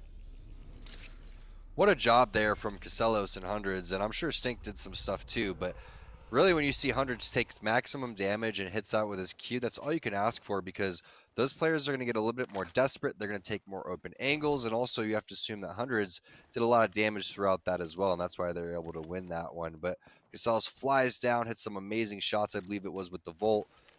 Took a little bit to clean that player up, but still Beast of the Hunt fast enough to catch him, and they also have that scan, like you were saying, Jamerson, over towards the survey side. So 6 games and 6 zones over towards the top, I believe, unless we're on game 7. Not quite sure. Start to lose track, but they've all been over towards the north-hand side. Intel, this is a tough spot to be in. This area is not where you want to fight on your rotation. This is where you want to be left alone, make it through this tunnel, and say bye to whatever team's over towards your side. Instead, they're having to take this fight. It looks like Team takes a ton of damage. He's taking a lot of damage, and so ZIN are going to full send it on top of them. 2 knocks already. It's all up to Teen, and he gets taken out. ZIN now with 3 KP. They picked up additional ones before that. I believe there was another fight that they were involved in beforehand. And so there we go. We got the gold backpack going over to Zach Mazer as well. It's Team Razer, though, still over here at Sorting Pack, or excuse me, it's over at Skyhook with the full team ahead of them now. The scan's coming out, but it looks like that team does not want to engage. They're just looking to rotate out. They don't want to engage or they don't want the smoke. Either one, I'll take it. Looks like they're going to be able to hit another scan too, and that's going to give them even more information as we find out where Zone 3 is. So if we can pull up the map, that's going to be great. That's going to show us where in Survey it's going to actually go to. But there's a lot of action and rotations happening over towards the Skyhook side right now. It's pretty interesting to see everybody making their way over towards here. But this beacon building is the best building to lock down. There's tons of cover over here. Plenty of options. Nobody has the high ground on you besides top middle, so you don't really have to worry about anything. Free cells, free batteries, in this case a Phoenix kit for Mercy. And they don't have to move. You can see they're in this zone already, so they could wait for teams to make a mistake, or they could just force the issue themselves and start slowly rotating up. It looks like it might be that train tunnel ending there over at the T juncture. MPL now find themselves in a fight at the train yard now, and it's, oh my goodness, VIN's turn to try and run the lobby. They've already got the knock onto Bambino. Dracos though gets pushed and hits for the 88, but it's not going to be enough as Zach Mazer will be able to back him up. And now E-Boy Ronnie going back to his roots will have to rat this one out for his squad. I think we could see why this fight happened that way and why Ronnie has to rat it out so much. It's because their team was so darn split right there. They shouldn't be taking 2 versus 1s or even be in a situation where they're that far away from one another. I don't think they're expecting this crazy aggression that ZIN is putting in. That's why Intel was caught off guard. Like, wow, you want to fight out here right in the open where we can get third partied? ZIN said, we're going to end this fight so fast that it doesn't even matter, and they cleared them out. Go and start to clear out Nestle Pure Life as well. And they're starting to put together a pretty good game as we take a look at Casellas and what he's doing. Hitting a Phoenix kit, taking his time on the rotations. Portal down from hundreds, but it's not a very substantial portal, just a kind of tiny guy to make their way a little bit closer towards these survey sides. Beast of the Hunt popped, and he's trying to get out of dodge here. Curious if Stink's going to come and help him with a bubble. There's the bubble out now, Rice Krispies. They're the team on the high ground here. They were trying to take advantage of Pringles, but looks like Pringles do make it to safety ultimately and make their way into Survey right now. But Stink, taking a lot of damage himself, will back off on that Gibraltar, is forced to pop that bat here as the Beast of the Hunt is being used by Casellas now. But Stink is left on his own. He might have Team Rice Krispies right on top of his head here. He's got to be careful as, again, the squads, they are very separated right now, but they will go ahead and regroup here to the north end side. Yeah, it looks like Team Pringles doesn't know where they want to exactly play. It has to be a good scan from Casellas to see which building they want to go and take over. And instead of hitting a scan right now, he's going to get inside. They know it's clear. And then Hundreds, instead of crossing in the open, is going to queue across because he knows that he can sit inside long enough for that to come back onto cooldown. So Pringles finally figuring out what they wanted to do, and Rice Krispies was the team that they were trying to avoid. Razer finds themselves in a nice little fight over here. This team's pretty far on the edge. Makes you wonder if that's going to be ZIN rotating over towards the train side. Looks like it is. Hakulo's going to drop first to Gentrifying the Mastiff. Mazer finds a kill as well. It's only up to the scout right here. Zeratricky's ticking hard. He's only down to a couple HP. Naughty fully healthy as well. ZIN going to take down Team Razer on the rotation train side. And that is massive right now. The NPL currently in shambles. I believe E-Boy Ronnie, the only one alive for him. ZIN have been picking up a lot of kill points that should put them ahead of Team NPL as well. And with Razer going down, that means this is going to be crucial time for ZIN to try and catch up in terms of the leaderboard. Before the start of this game, they were down by about 18 points, but they are making up ground here. This is what, 4 team fights that ZIN have pushed for so far, and they have been winning them out, only losing Zach Mazer finally there at the end. But this is just, they should be able to get the res onto him and get him right back into the game. Yeah, and the zone, fortunately for them, is not zone 3, so they're going to be taking it easy here and trying to get his loot back up. But if they're getting gate capped, that's the only thing that's going to stop these guys from making a successful push. Naughty playing with fire here, hitting a late med kit, but he doesn't even want to hit the scan. He saw footprints, he knows people are in the vicinity, possibly even saw the birds, and now he's going to lay down the shots. And this is a tough spot to be in without having Zach. Yeah, you're hitting that mobile respawn right now. He's going to be able to come back and get his loot, but unless Naughty can lay some substantial shots down, and unless this team is just a 2-man team, they're in a tough spot and they're gonna have to rotate somewhere else. And how many meds they really have to work with here at this point, it's hard to tell because we don't have the HUD working 100% effectively for us right now. The Phoenix kit is popped by Naughty as that squad that's trying to gatekeep right now. This triple take shots you see ringing out currently. Zach is still ticking away. Gentrifying hits that med kit. We'll see if Zach can get his loot back as he is forced to med, and here it is. We see that final ring. It's going to pull up. That's that position we normally see Team Razer actually playing, but now they're playing towards this edge style. It's Cheez It now that have found themselves in position here in the train tunnel. Yeah, sharing the train tunnel with a team that is in a very good spot with tons of Watson AoE over towards their north hand side, so they don't want to focus that too hard. They want to focus the right hand side instead, as we see 2 Brains 1 Controller as the squad that's heavily set up. And that's what 2 Brains 1 Controller does so well. Bowser and Tech are so knowledgeable when it comes to the ring and where it's going to pull. Not only that, which spots to hold, which spots to watch, and make a priority. So now Team Cheez It realizing that, and they're just going to have to respect this and just continue to watch their back. That's really the only thing that has to be a focus for them. There's no one coming up this zip line, nobody pinching us from the side, and they should be fine. Looks like VIN might just be out. Naughty going down there. We saw Zach and Gentrifying dying to the ring as well, along with E-Boy, Ronnie. So many people bleeding out there. We are now down to 9 squads remaining. Yeah, Ronnie tried to take one with him. I think he got a knock onto Lucas, but Lucas and his team should be there to be able to get the res off. And we see that zone pulling over towards where Knock is just having a grand old time. And there it is, all of Pop-Tarts. They're back and say, sorry, Ronnie, we'll take the free KP any day of the week and take your loot as well. So Lucas and his squad gonna just get healthy again and try to deal with what's in front of them. And it should be a lot because we know 2 teams are inside the train. Looks like Rice Krispies, though, gets knocked. That's going to be Casellas from Team Pringles putting the pressure on over towards the side. This is a tough spot to be in. Bird, he does have that bubble. I think he hit the res off, but all members of Pringles completely healthy.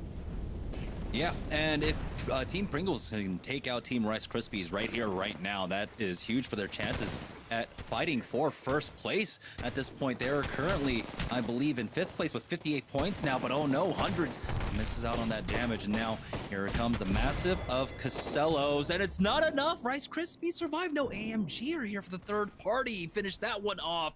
And oh boy, that was Pringles' opportunity to make a push for the 2nd and 1st place positions.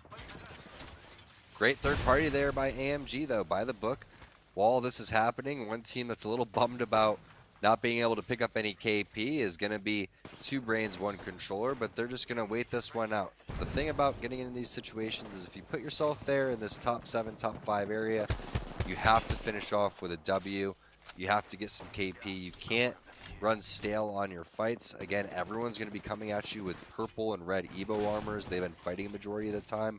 They're going to have a lot of loot. You're stuck with what you had before. Your 2 original guns, etc., etc. It's up to you to go and win this big fight from the superior position. So now we'll see what Cheez It's doing. They're the other team that's pinching him over towards the side, but you can see Jamerson with this zone closing. They don't have much real estate to work with behind them. Yeah, they have to push forward here, and these nades could be massive. Does not actually connect onto a maze, but he is now cracked, dropped down to 1 HP. Will get taken out by Nogged as he falls back through that port. It's all down to Nades, who himself has no HP whatsoever. Good hit fire on that R3. He gets the thirst, but will he be able to get that armor swap? The scan is there, and he's stuck in that position. They go for the swing, and they take him out. They do lose one, and now here is Team Rockstar looking to take advantage. Unfortunately, they are not going to press the issue as things have slowed down for them. They were in a fight themselves, which they ultimately ended up winning. Team Pop-Tarts, though, here on the south position as that pole of the ring does go over to that respawn beacon, a ring that we all know so well right now. As Team Pop-Tarts, they need to buy some time. Lucas gets cracked, and everyone is popping a bat right now. As we'll see if the team decides to full send, and they do. AMG go in on it. They trade 1-for-1, but one of the bats was able to get finished off here. Lucas with the Mastiff cleans up AMG, but here is the third party. The Thermite just barely not connecting. It does hit onto Blight as he gets res, and he goes down now. Lucas is going to get pushed. No, it looks like they're going to buy their time. I'm Mike Lav. Gets the re-knock onto Blight, but they will be able to recover. They go for that gold backpack swap off as well, and they will be able to full heal off of that. A little picture-in-picture there of the party happening inside of the esports arena. What's up, everybody? I see your Razer products over there. Possibly what's being given away sitting on that table. But Team Rockstar switching it up. Pickett goes back onto the Watson here. So he switches with Crummy, and then they get off of the Caustic, and he's busting out the original composition that these guys have been running. So I like this change coming in for Team Rockstar. We'll see what happens with the team over towards the side. We know how well set up all these fences are coming in for 2 brains, 1 controller. It's like a cat's cradle over there. You don't even know which one you want to start with, and they're going to end up taking the zip line up the high ground. Yeah, they might try to just balloon for that beacon here, and really that's their only exit, as there's a full squad, I believe, over here. Mike Lav gets knocked by Team Pop-Tarts. Another 3 squads here. Crummy backs away. They've got this angle to work with as well. Pop-Tarts getting dropped down upon. Tech does go down, and there's only 1 player remaining for 2 brains, 1 controller, as Pop-Tarts want to finish this one off. Bowser does go down. Nocta's actually still up here, so we'll see if they can finish this one off, as they're doing a great job of controlling the choke for now. Team Rockstar want to get involved. The defensive bombardment has gone down, as now Crummy is starting to choke him out. He's got that white armor only, and that's not something you really want in a late game fight. They'll get the thirst on to Lucas here, and then redirect their attention over to the other side now, as Team Rockstar just slowly closing this one out. Matt Pickett comes in with the flank. Team Pop-Tarts gets finished off. There's only 1 squad remaining for them. Where is the final player? There they go. They spot him out. Rockstar will take game number 7. I have a quick question. Was that a jar of mayonnaise that the man was holding up? I don't think so. I'm not quite sure, but congratulations to Team Rockstar. And I'm not surprised to see them be more successful with Crummy on Wraith and Pickett on the Watson. It's just a little bit natural. I hope that Pickett enjoyed his 1 game on Caustic, though. It was fun to watch. They were in the end zone again. It's not your typical Team Rockstar game. They weren't going off on the edge, popping off with a large amount of kills. Instead of slow, methodical push over towards the end. A nice job with the communication over towards the end as well, where they clear out the 1 team, let the other guys go up the balloon, and then they force Team Pop-Tarts and 2 brains, 1 controller into one another. Yeah, we do have 1 more final game. We're going to take a short break, but when we get back, it'll be the final game of the evening here for the Open Tournament during Razer Week. Don't go anywhere, guys. This is Series E. Why play to your limits when you can break them? Unleash what's next.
Welcome back, ladies and gentlemen, to Razer Week here at Series E. We are going down to our final game of the evening, game number 8 here, and a lot on the line, especially when you take a look at the leaderboard right now, as even though Team Rice Krispies maintain their lead in first place, Razer are just behind them by 6 points, and Zin are within striking distance as well. And we can't really count out Team NPL or Pringles because this is definitely within the margin of possibilities of bringing it back and taking first place, Tom. Yeah, you have to consider if either one of those teams gets W in 4th or 5th place, that's 12 points right there. That's already going to skyrocket them within striking distance. They just have to pick up a little bit of kill points on the way and hope that Razer and Rice Krispies get taken out outside of the top 10. But I think it's completely possible for, like you said, any one of these teams in the top 5. Unfortunate for a team like Rockstar, Pop-Tarts, Apple Jacks, just maybe one more extra game at the end would have been all they needed to catch up. But Rice Krispie Treats start off with 50 points in our first 2 games. They've won 3 out of 7, I believe, so far. So that is a ridiculous stat line from them. Yeah, really, really strong. We'll see. They started off with back-to-back dubs in games number 1 and 2. We're able to pick one up, I believe, in game number 5 or 6? Can't quite remember here, but Team Rice Krispies, can they do it once again? They were able to win our open tournament last week. Can they do it back-to-back for themselves? They have to put a stop to Razer, Zin, NPL, and Pringles, all vying for that first place position. We've got $300 on the line for first place, but if you come in second, we have an additional $200 as well there, and so $500 will be given out today. And these teams are really honestly fighting for a lot this week. We're having teams fighting for their drop spots. We're having teams, of course, fighting for the experience and fighting for that recognition as well. So there's so much on the line every tournament, every week, every day that we do this here at Series E. Yeah, no doubt about it. And it's a great opportunity for everybody to practice, try different things. We've seen different team compositions being busted out. And it's also nice to get off of Olympus and play on World's Edge again, because these are the games and the maps that they're going to be playing when it comes to the actual ALGS. So while ranked is fun, while we love Olympus, it's great going and trying new things and getting used to the new map. We had the tournament on it last week here at Series Z. This is what it's all about. This is the preparation, and this is what these teams came here for. So it's great seeing everybody play at the highest level. And a lot of these teams expect them, if they're doing well today, they're going to be doing well in Autumn Circuit number 4, I think, that we're coming up on. So it's always fun to watch, and this is when the teams bring their A game. All right, Team Razer. It's Razer Week. Can they take the dub? We saw Nestle Pure Life taking the dub during the Pro Night last week. Can Razer do it all this week and take both the Open and the Pro Night? Time will tell. They are currently 6 points behind Team Rice Krispie Treats, and it's been great to see both of these squads really changing up their style, playing very aggressively, and focusing on getting the kill points in the early and the mid games. We'll see if they continue on the same trajectory and continue with the same play style for all the action that we've been getting. Every game so far, all games 1 through 7 have been action-packed from start to the end. Yeah, if you're a betting man, though, would you say this zone is pulling north? I'm definitely going to have to at this point. Statistically, it doesn't matter what all the other rings were like, right? But the algorithm has been favoring north so far today. So I'm just going to go ahead and say we're probably going to have another northern circle at this point. And Razer have been doing a good job of playing around that. Yeah, and they've been 50-50ing a team over here for a while. So they're going to have these routes down. They're going to know how this other team likes to play. They're going to know which characters and skins they're using, all of that good stuff. And it looks like they're picking up some decent guns to fight with. The wingman for Zeratricky is going to give him solid mid-range, but that's what he elects to take the R301 for instead. So 3x R301 going to prove useful because of the magazine especially, and he finds a blue armor too throughout all of that. So love to see the combos that these guys choose to use. R301 triple take. Mercy only, he's rocking flatline EVA 8, also going to hit the scan on top of the beacon building. So this will tell us where it's going, and since Skyhook's inside of the zone, it has to be a northern zone. Yeah, that was a ballsy one too. Typically, you know, they go for that bubble one. Looks like there might be a fight taking place over here at Sorting Factory. It's Team Intel getting involved with another squad. Don't know exactly who it is. They're actually quite separated here. So Teen is going to instantly pop that Q to get back to safety with the rest of his squad, or at least buy time until the rest of his squad can show up. And there is Hill to back him up. Teen does not have any armor yet. We'll see if he can find one here on the outside. Pops that cargo bot. Nothing there. Pops another loot bin and finds nothing off of that. This is such a precarious situation for Team Intel to be in right now. Unlucky for Teen, but this player doesn't have any armor either. Looks like they're going to be able to get some great initial damage. I think that was Hill's bubble. No, it wasn't. That was an enemy bubble, so Hill's going to go and push this one. Teen's over there distracting on the door. Great thermite, but that player does have blue armor, and he doesn't have any yet either, so it has to be Tempest and Hill coming in with the support. Just super unlucky situation for Teen that he's not able to find anything, but Hill's there to answer with the massive. Big shots right there. Not able to connect on the second one, but there it is. Those players going to get dropped, and a little bit of teabag coming in for Teen. This is our drop spots, or at least when you see us in the lobby right now. Ooh, we've got another fight going on. It looks like Team Vouch will be able to clean up. I believe that's Team Rez. So now we're already down to 15 squads joining on board with Team Pop-Tarts. We're looking great in terms of armor right now. We got the purples on Lucas and Blight. It's just Fat Fruit Ninja. He's only got the blue for himself. Triple take is there for Blight, as he's also got the R9 along with the White Mag here, and so their team fight is looking pretty darn good. But we'll see if they can close the gap here. They spot one out in the bottom of the diner building. Good shots coming out from Fat Brew Ninja, but no critical damage quite yet. Yeah, this is going to be an interesting fight. Two solid teams duking it out. Always been impressed with how Protectful plays, but Blight has been nasty on the Gibby recently too. Just wasn't able to land damage as those players were crossing because they were so fast. You could see the armor swap going in on the roof too. So team at the high ground definitely going to have the advantage here. I don't think that Blight has many cells, so he's going to be asking for those and switches back on over. So they do have that free armor swap if they actually need it to keep that one full. 156, just like we were talking Blight up. He answers right back with a huge spray. Yeah, now they're looking for the full entry here coming in, hitting for that blue. Another 28, that's 2 in a row. 56 onto him. Fat Fruit Ninja does get pushed though, and now it's all down to Lucas here. We'll see if he can try and clutch this one up for the squad, but the armor swap makes it that much more difficult as now Lucas has to back away. And, oh boy, he has been absolutely caught out now. Uses that Q to try to get inside a building. Had that armor swap, but didn't take it. As now we swap on over to Team Intel, finding themselves in another fight over here at Sorting Factory.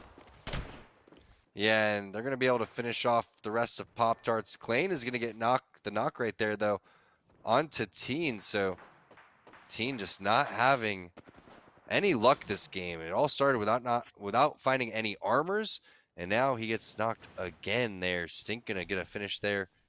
Info finds one on the Impulse, too, so...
But while that's happening, Naughty takes the initial burst. Yeah, big triple take shots coming out now as they're going to back away off of that, though, disengaging to reset here. But Team ZIN looking possibly to try and push in off this, but with Naughty forced to use that med kit, they're going to go ahead and disengage off this fight for now, clear their back, and maybe they'll make another attempt for it. I feel like they are capable of winning that fight. It's just Naughty took so much damage. I think that they're a little bit scared and worried that they don't have the resources or the knowledge. With this being the final game, there's not any room for error. So they're going to think twice before they go and send that one. But look at the armor situation for Team Rockstar. 2 golds and a purple there. And they're looking for some more gold possibly here as they're shooting this down. But are they going to grief it on blue or possibly get it to gold for them to go for? And nice shot there from Crummy. Look at that. Just amazing tracking. What a strafe like from the gold bot. That just felt like an eternity. Gold helmet. It really did. Okay, that's good too. But yeah, 2 gold armors. That's absolutely insane. Is it in crafting or something? Like, how is that happening right now? Is he's just gonna go ahead and leapfrog that one up for his juggle squad. these. Yeah, Yeah, it's going to be crucial. That's really big, especially, you know, pop that on your Wraith, pop that on your Gibraltar. You're going to have more Qs, you're going to have more bubbles to work with. So their team fight, their reset ability is going to be absolutely massive right now as we join on board with Team Rice Krispies, who are still over down here. Oh, no. Naughty has gotten the knock onto Sung, and that's a big one.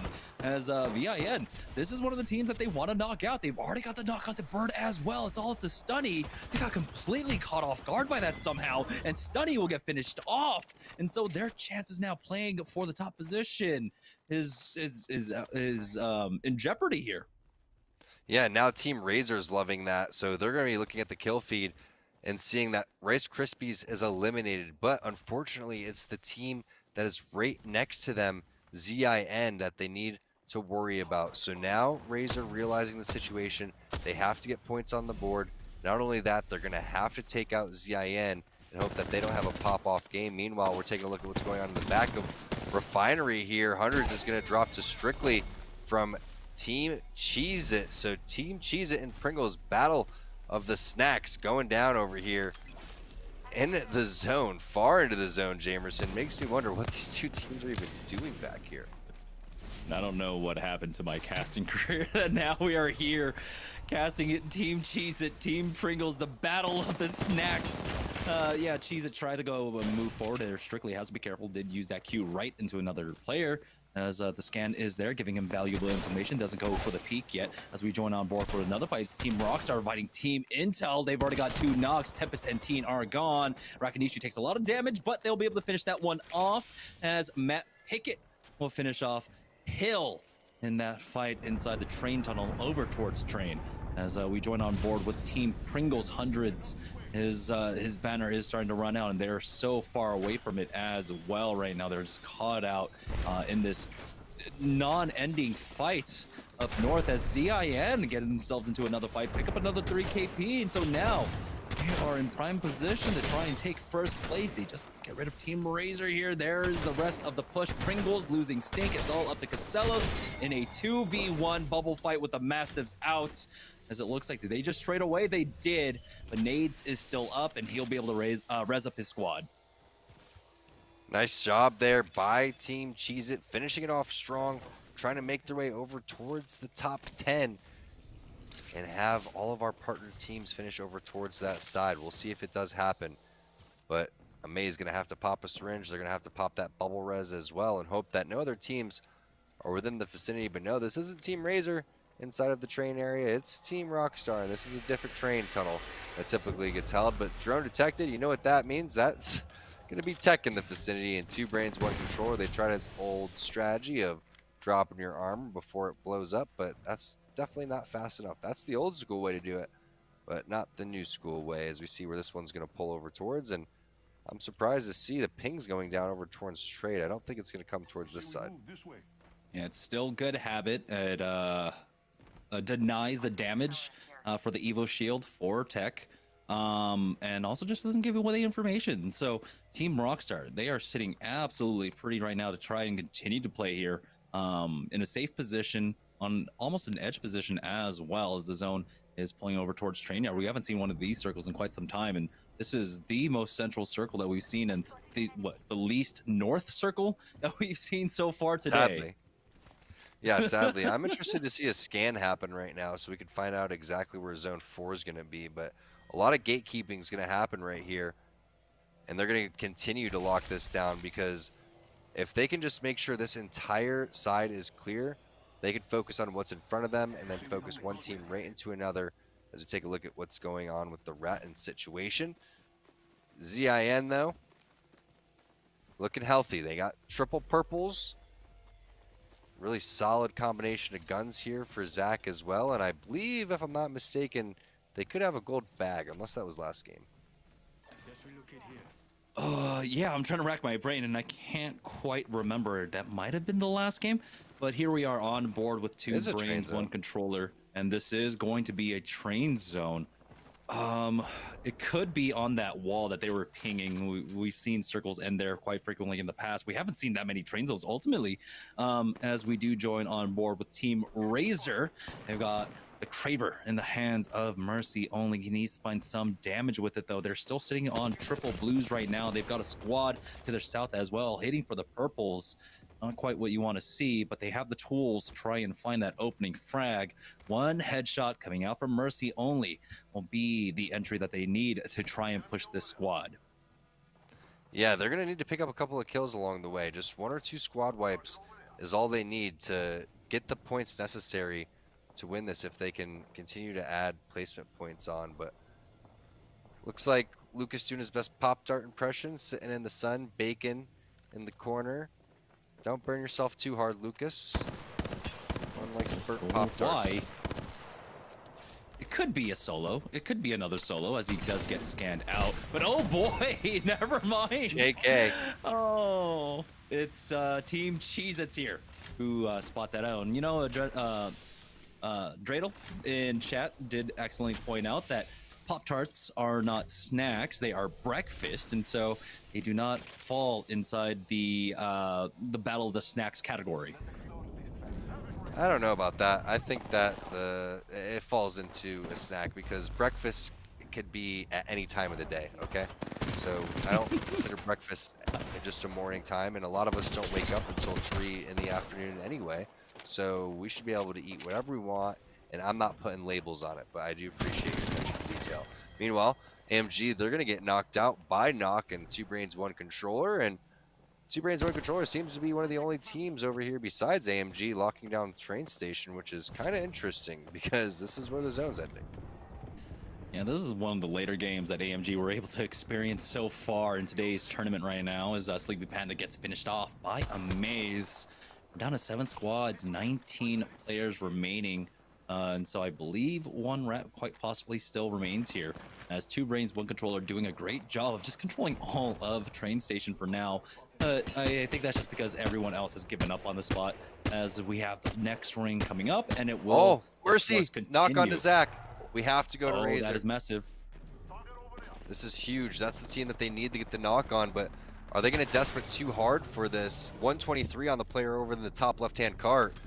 Nice shots there by Mercy, but they have to be careful here. It has to be perfect execution coming in from Hakulo and from Zara Tricky. Zara Tricky's going to push up a little bit. Knock's going to get a knock right there onto Rakanishu. So now the players are starting to make their way over towards the train side. Mercy can't find the finish, though, on the player that's down. The knockdown shield was over towards the side.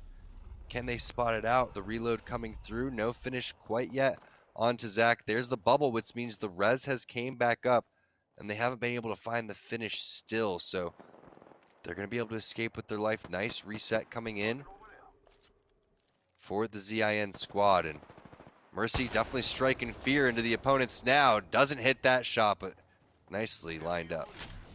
Yeah, that would have been massive. These are our 2 front runners right now with Rice Krispies currently out of the game. It's all up to them, but Team Rockstar finding themselves in a little pickle. Rakanishu was finished off and thirsted. Now it doesn't even look like there might be an opportunity to try and get him back in with a mobile respawn or anything at this point, unless one of these bodies has one. We'll see if they can find it. Gonna look through all the loot currently to try and find it to get him back into this game. They need this Gibraltar for the late game. Yeah, that's the thing you're praying for if you're Rakanishu right now, and just please check the boxes, triple check the boxes, make sure there's not a res beacon in there. And someone that can't get res would be Trinal and Info. Noogie ratting it out, gonna make his way over towards the train tunnel, but this just could be free KP for ZIN the way that they're sitting. Yep, ZIN have full control over it right now. As look at the timing coming out, Gentrifying and company also taking a look back, making sure that their back is clear as well. It's going to be Zach Mazer, of course, because he's on the Gibraltar. He's got that arm shield. He can really abuse this angle for himself and make sure no one pushes from the western side for now. As he's considering throwing out the defensive bombardment, he will use it here as the zone starts closing in on that squad. It's a little bit difficult because a lot of it will go into the side of the mountain and also hit a lot of the natural cover there. Yeah, a little bit. Pretty sure I saw 1% of that, but now they get the information that one player has made their way behind, and that should be more than enough for 2 people to deal with, so they should be able to clear that one out as the zone does pull right in front of them. So I like this call. Solid positioning here as they do find Noogie. That's the final kill right there onto that team. Nice job picking up the KP for ZIN. Unfortunate for Noogie that they didn't push over towards where the zone was going to be, but now we're looking at what is the gatekeep. It's 2 brains, 1 controller, the only team that can stop ZIN from the left-hand side. They've been here for a while. They know these guys are over here. Also, Team Rockstar is in the vicinity. Nice 70 damage going on from Tech. They're going to take this portal, but it's just a Scout Massive combination, so a very, very aggressive play coming in from Tech. Yeah, Tech has to back away with that port, and so the timing on it is really good. With 40 seconds left to go, they'll be able to full heal and then decide how they want to move in, but it looks like it's going to be a full commit now. All 3 members pushing through that port. They want to pick up this KP as well on this team, clear them out, but they're going to have to deal with ZIN as well. It's going to be Mercy only actually coming in with that knock. I don't know how many shots he has left on that Kraber, but that is huge. Tech has gone down, and with 15 seconds left to go, as he might be able to get the port back. No, he gets thirsted off by Crummy. Rockstar gets some revenge on them. Here's Team Razer making their move. This is going to play perfectly. These 2 teams are on the exact opposite ramp of one another. The only problem is that Team Razer is out and ZIN is in. So it has to be an amazing bubble play from Zeratricky, and he's about to eat a grenade, so he has to back off. This is what it all comes down to. Only 10% left on the defensive bombardment, and the 2 teams duking it out for first place right across from one another. Yeah, we do have a defensive bombardment coming out from someone else, though, as Matt Pickett will finish off, take down Bowser. That's a 1-for-1 exchange, and it looks like Team Rockstar get finished off now, but here's the push coming out from ZIN. They get the opening damage onto Zeratricky and the knock, and it looks like they will just finish them, and now Team ZIN are poised to take first place with 3 squads remaining. Only 2 teams stand in their way. Team Cheez-It and someone else who can swap around to figure out who that 3rd team is, but ZIN might have just done it numerically. They have so many kills. Cheez-Its themselves, though, it's going to be a Maze sitting as the kill leader right now with 6 frags. Just too greedy of a bubble there from Zeratricky, unfortunately. Waits too long to the very last second, basically, and because that Arc Star hit for about 75, all of ZIN sends it right there. I don't think Zeratricky was respecting that Arc Star enough. He was dodging grenades left and right, thought he was invincible for quite some time, that they would just run out. That wasn't the case. Great grenades, great infiltration there by ZIN. Now they're just playing it by ear, and great spray there from Zach Mazer across the map with the R301 is going to put Cheez-It in a tough spot. Yeah, and it was just knocked left for 2 brains, 1 controller. ZIN now in a 3v2 to close this one out. Nades pushes on that 2v1 into the bubble, but here's Naughty. He's got the PK and the wingman out. He doesn't need an ADS. He's able to clean up that fight, and ZIN take the final game of the day, and dare I say it, they take today's tournament. I think they did. That should have been enough points, and it was playing out perfectly. Razer had it right in front of them. Unfortunately, the bubble timing just wasn't in. The zone didn't pull over towards their side, and ZIN was coming in extremely looted, extremely confident, and they pushed that just exactly how they should have. So a great job and a great performance, but it wasn't just up to that last team fight. It was all of the stuff before that that led up to it, all the team fights that got them the kill points necessary to go up from third to first. Yeah, we're going to go ahead and take a short break while we tabulate all the results to figure out who our final top two teams are for today's tournament. When we get back, we'll have the results of Series E. Don't go anywhere, guys. We'll be right back. The ultimate gaming mouse. It needs speed and stability.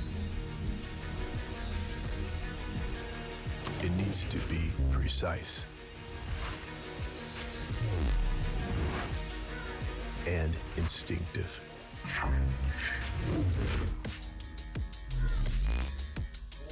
It needs to be light but strong. It needs to be reliable and swift. It needs to last. It needs to be ready. It needs a name.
Welcome back to the conclusion of day one here at Razer Week for Series E, and we do have the final scoreboard, so let's go ahead and bring it right back on up to figure out who our top two teams are, and it is Team Zin taking that first place position with 98 points, and Team Rice Krispies Treats finally give up the lead there in the final game and drop down to second place. Team Razer just shy of the mark, though, here during Razer Week, missing out in a top two finish by 2 points.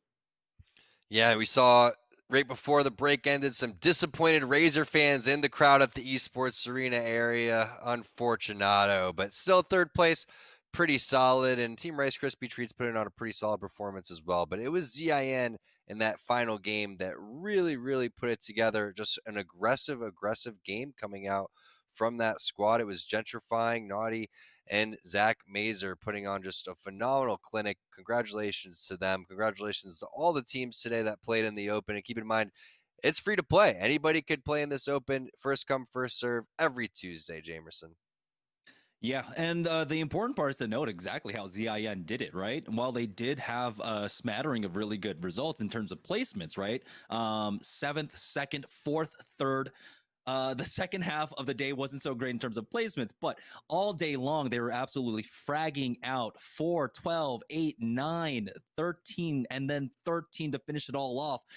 They got this victory by picking up the KP. They were very active in the early and the mid game, picking all that up. And so congratulations to them. They were playing with confidence. This is a pickup squad, really, more than anything else, that were able to ultimately take this victory. So Team ZIN will be walking away with the $300 first place prize, and Team Rice Krispie Treats not able to get that repeat performance, but they still walk away with an additional $200 in their pocket. So congratulations to both of them. Now, though, Razer Week will be continuing tomorrow, where we will be having our pro night. And so we have all of our invited pro teams getting involved in the fray as well, playing up against our partner teams here during Razer Week. Team Nestle Pure Life were able to win out the pro night last week during their week. We'll see if Team Razer, with, really good momentum after today, going into tomorrow's matches. It's only going to be 6 games, of course, casted by Tom and myself. So make sure you tune in tomorrow. It's going to be 5 p.m. Pacific Standard Time, and we will see you then. From everyone here at the Esports Arena, for all of our partners, for Tom and myself, thank you all for tuning in. We will see you tomorrow. Have a good night.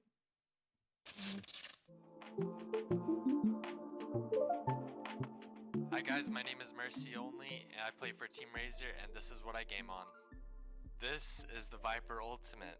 It is very lightweight, it is very nice looking, and has very nice side grips for holding the mouse. And it is wireless to top it off, so I can game on any surface that I choose. So I use the Huntsman Mini for my keyboard. This is it. It is a 60% keyboard, which means that it takes up 40% less space off my mouse pad, which means I hit more flicks more confidently. And it is the keyboard that I have used ever since I've gotten it. I'm using the Black Shark V2 Pros, and I'm actually wearing them right now. I like the way they feel and look. They're really sleek by design, and the way that they sound is better than any other set that I've worn. And if you're gaming, you should definitely be using it.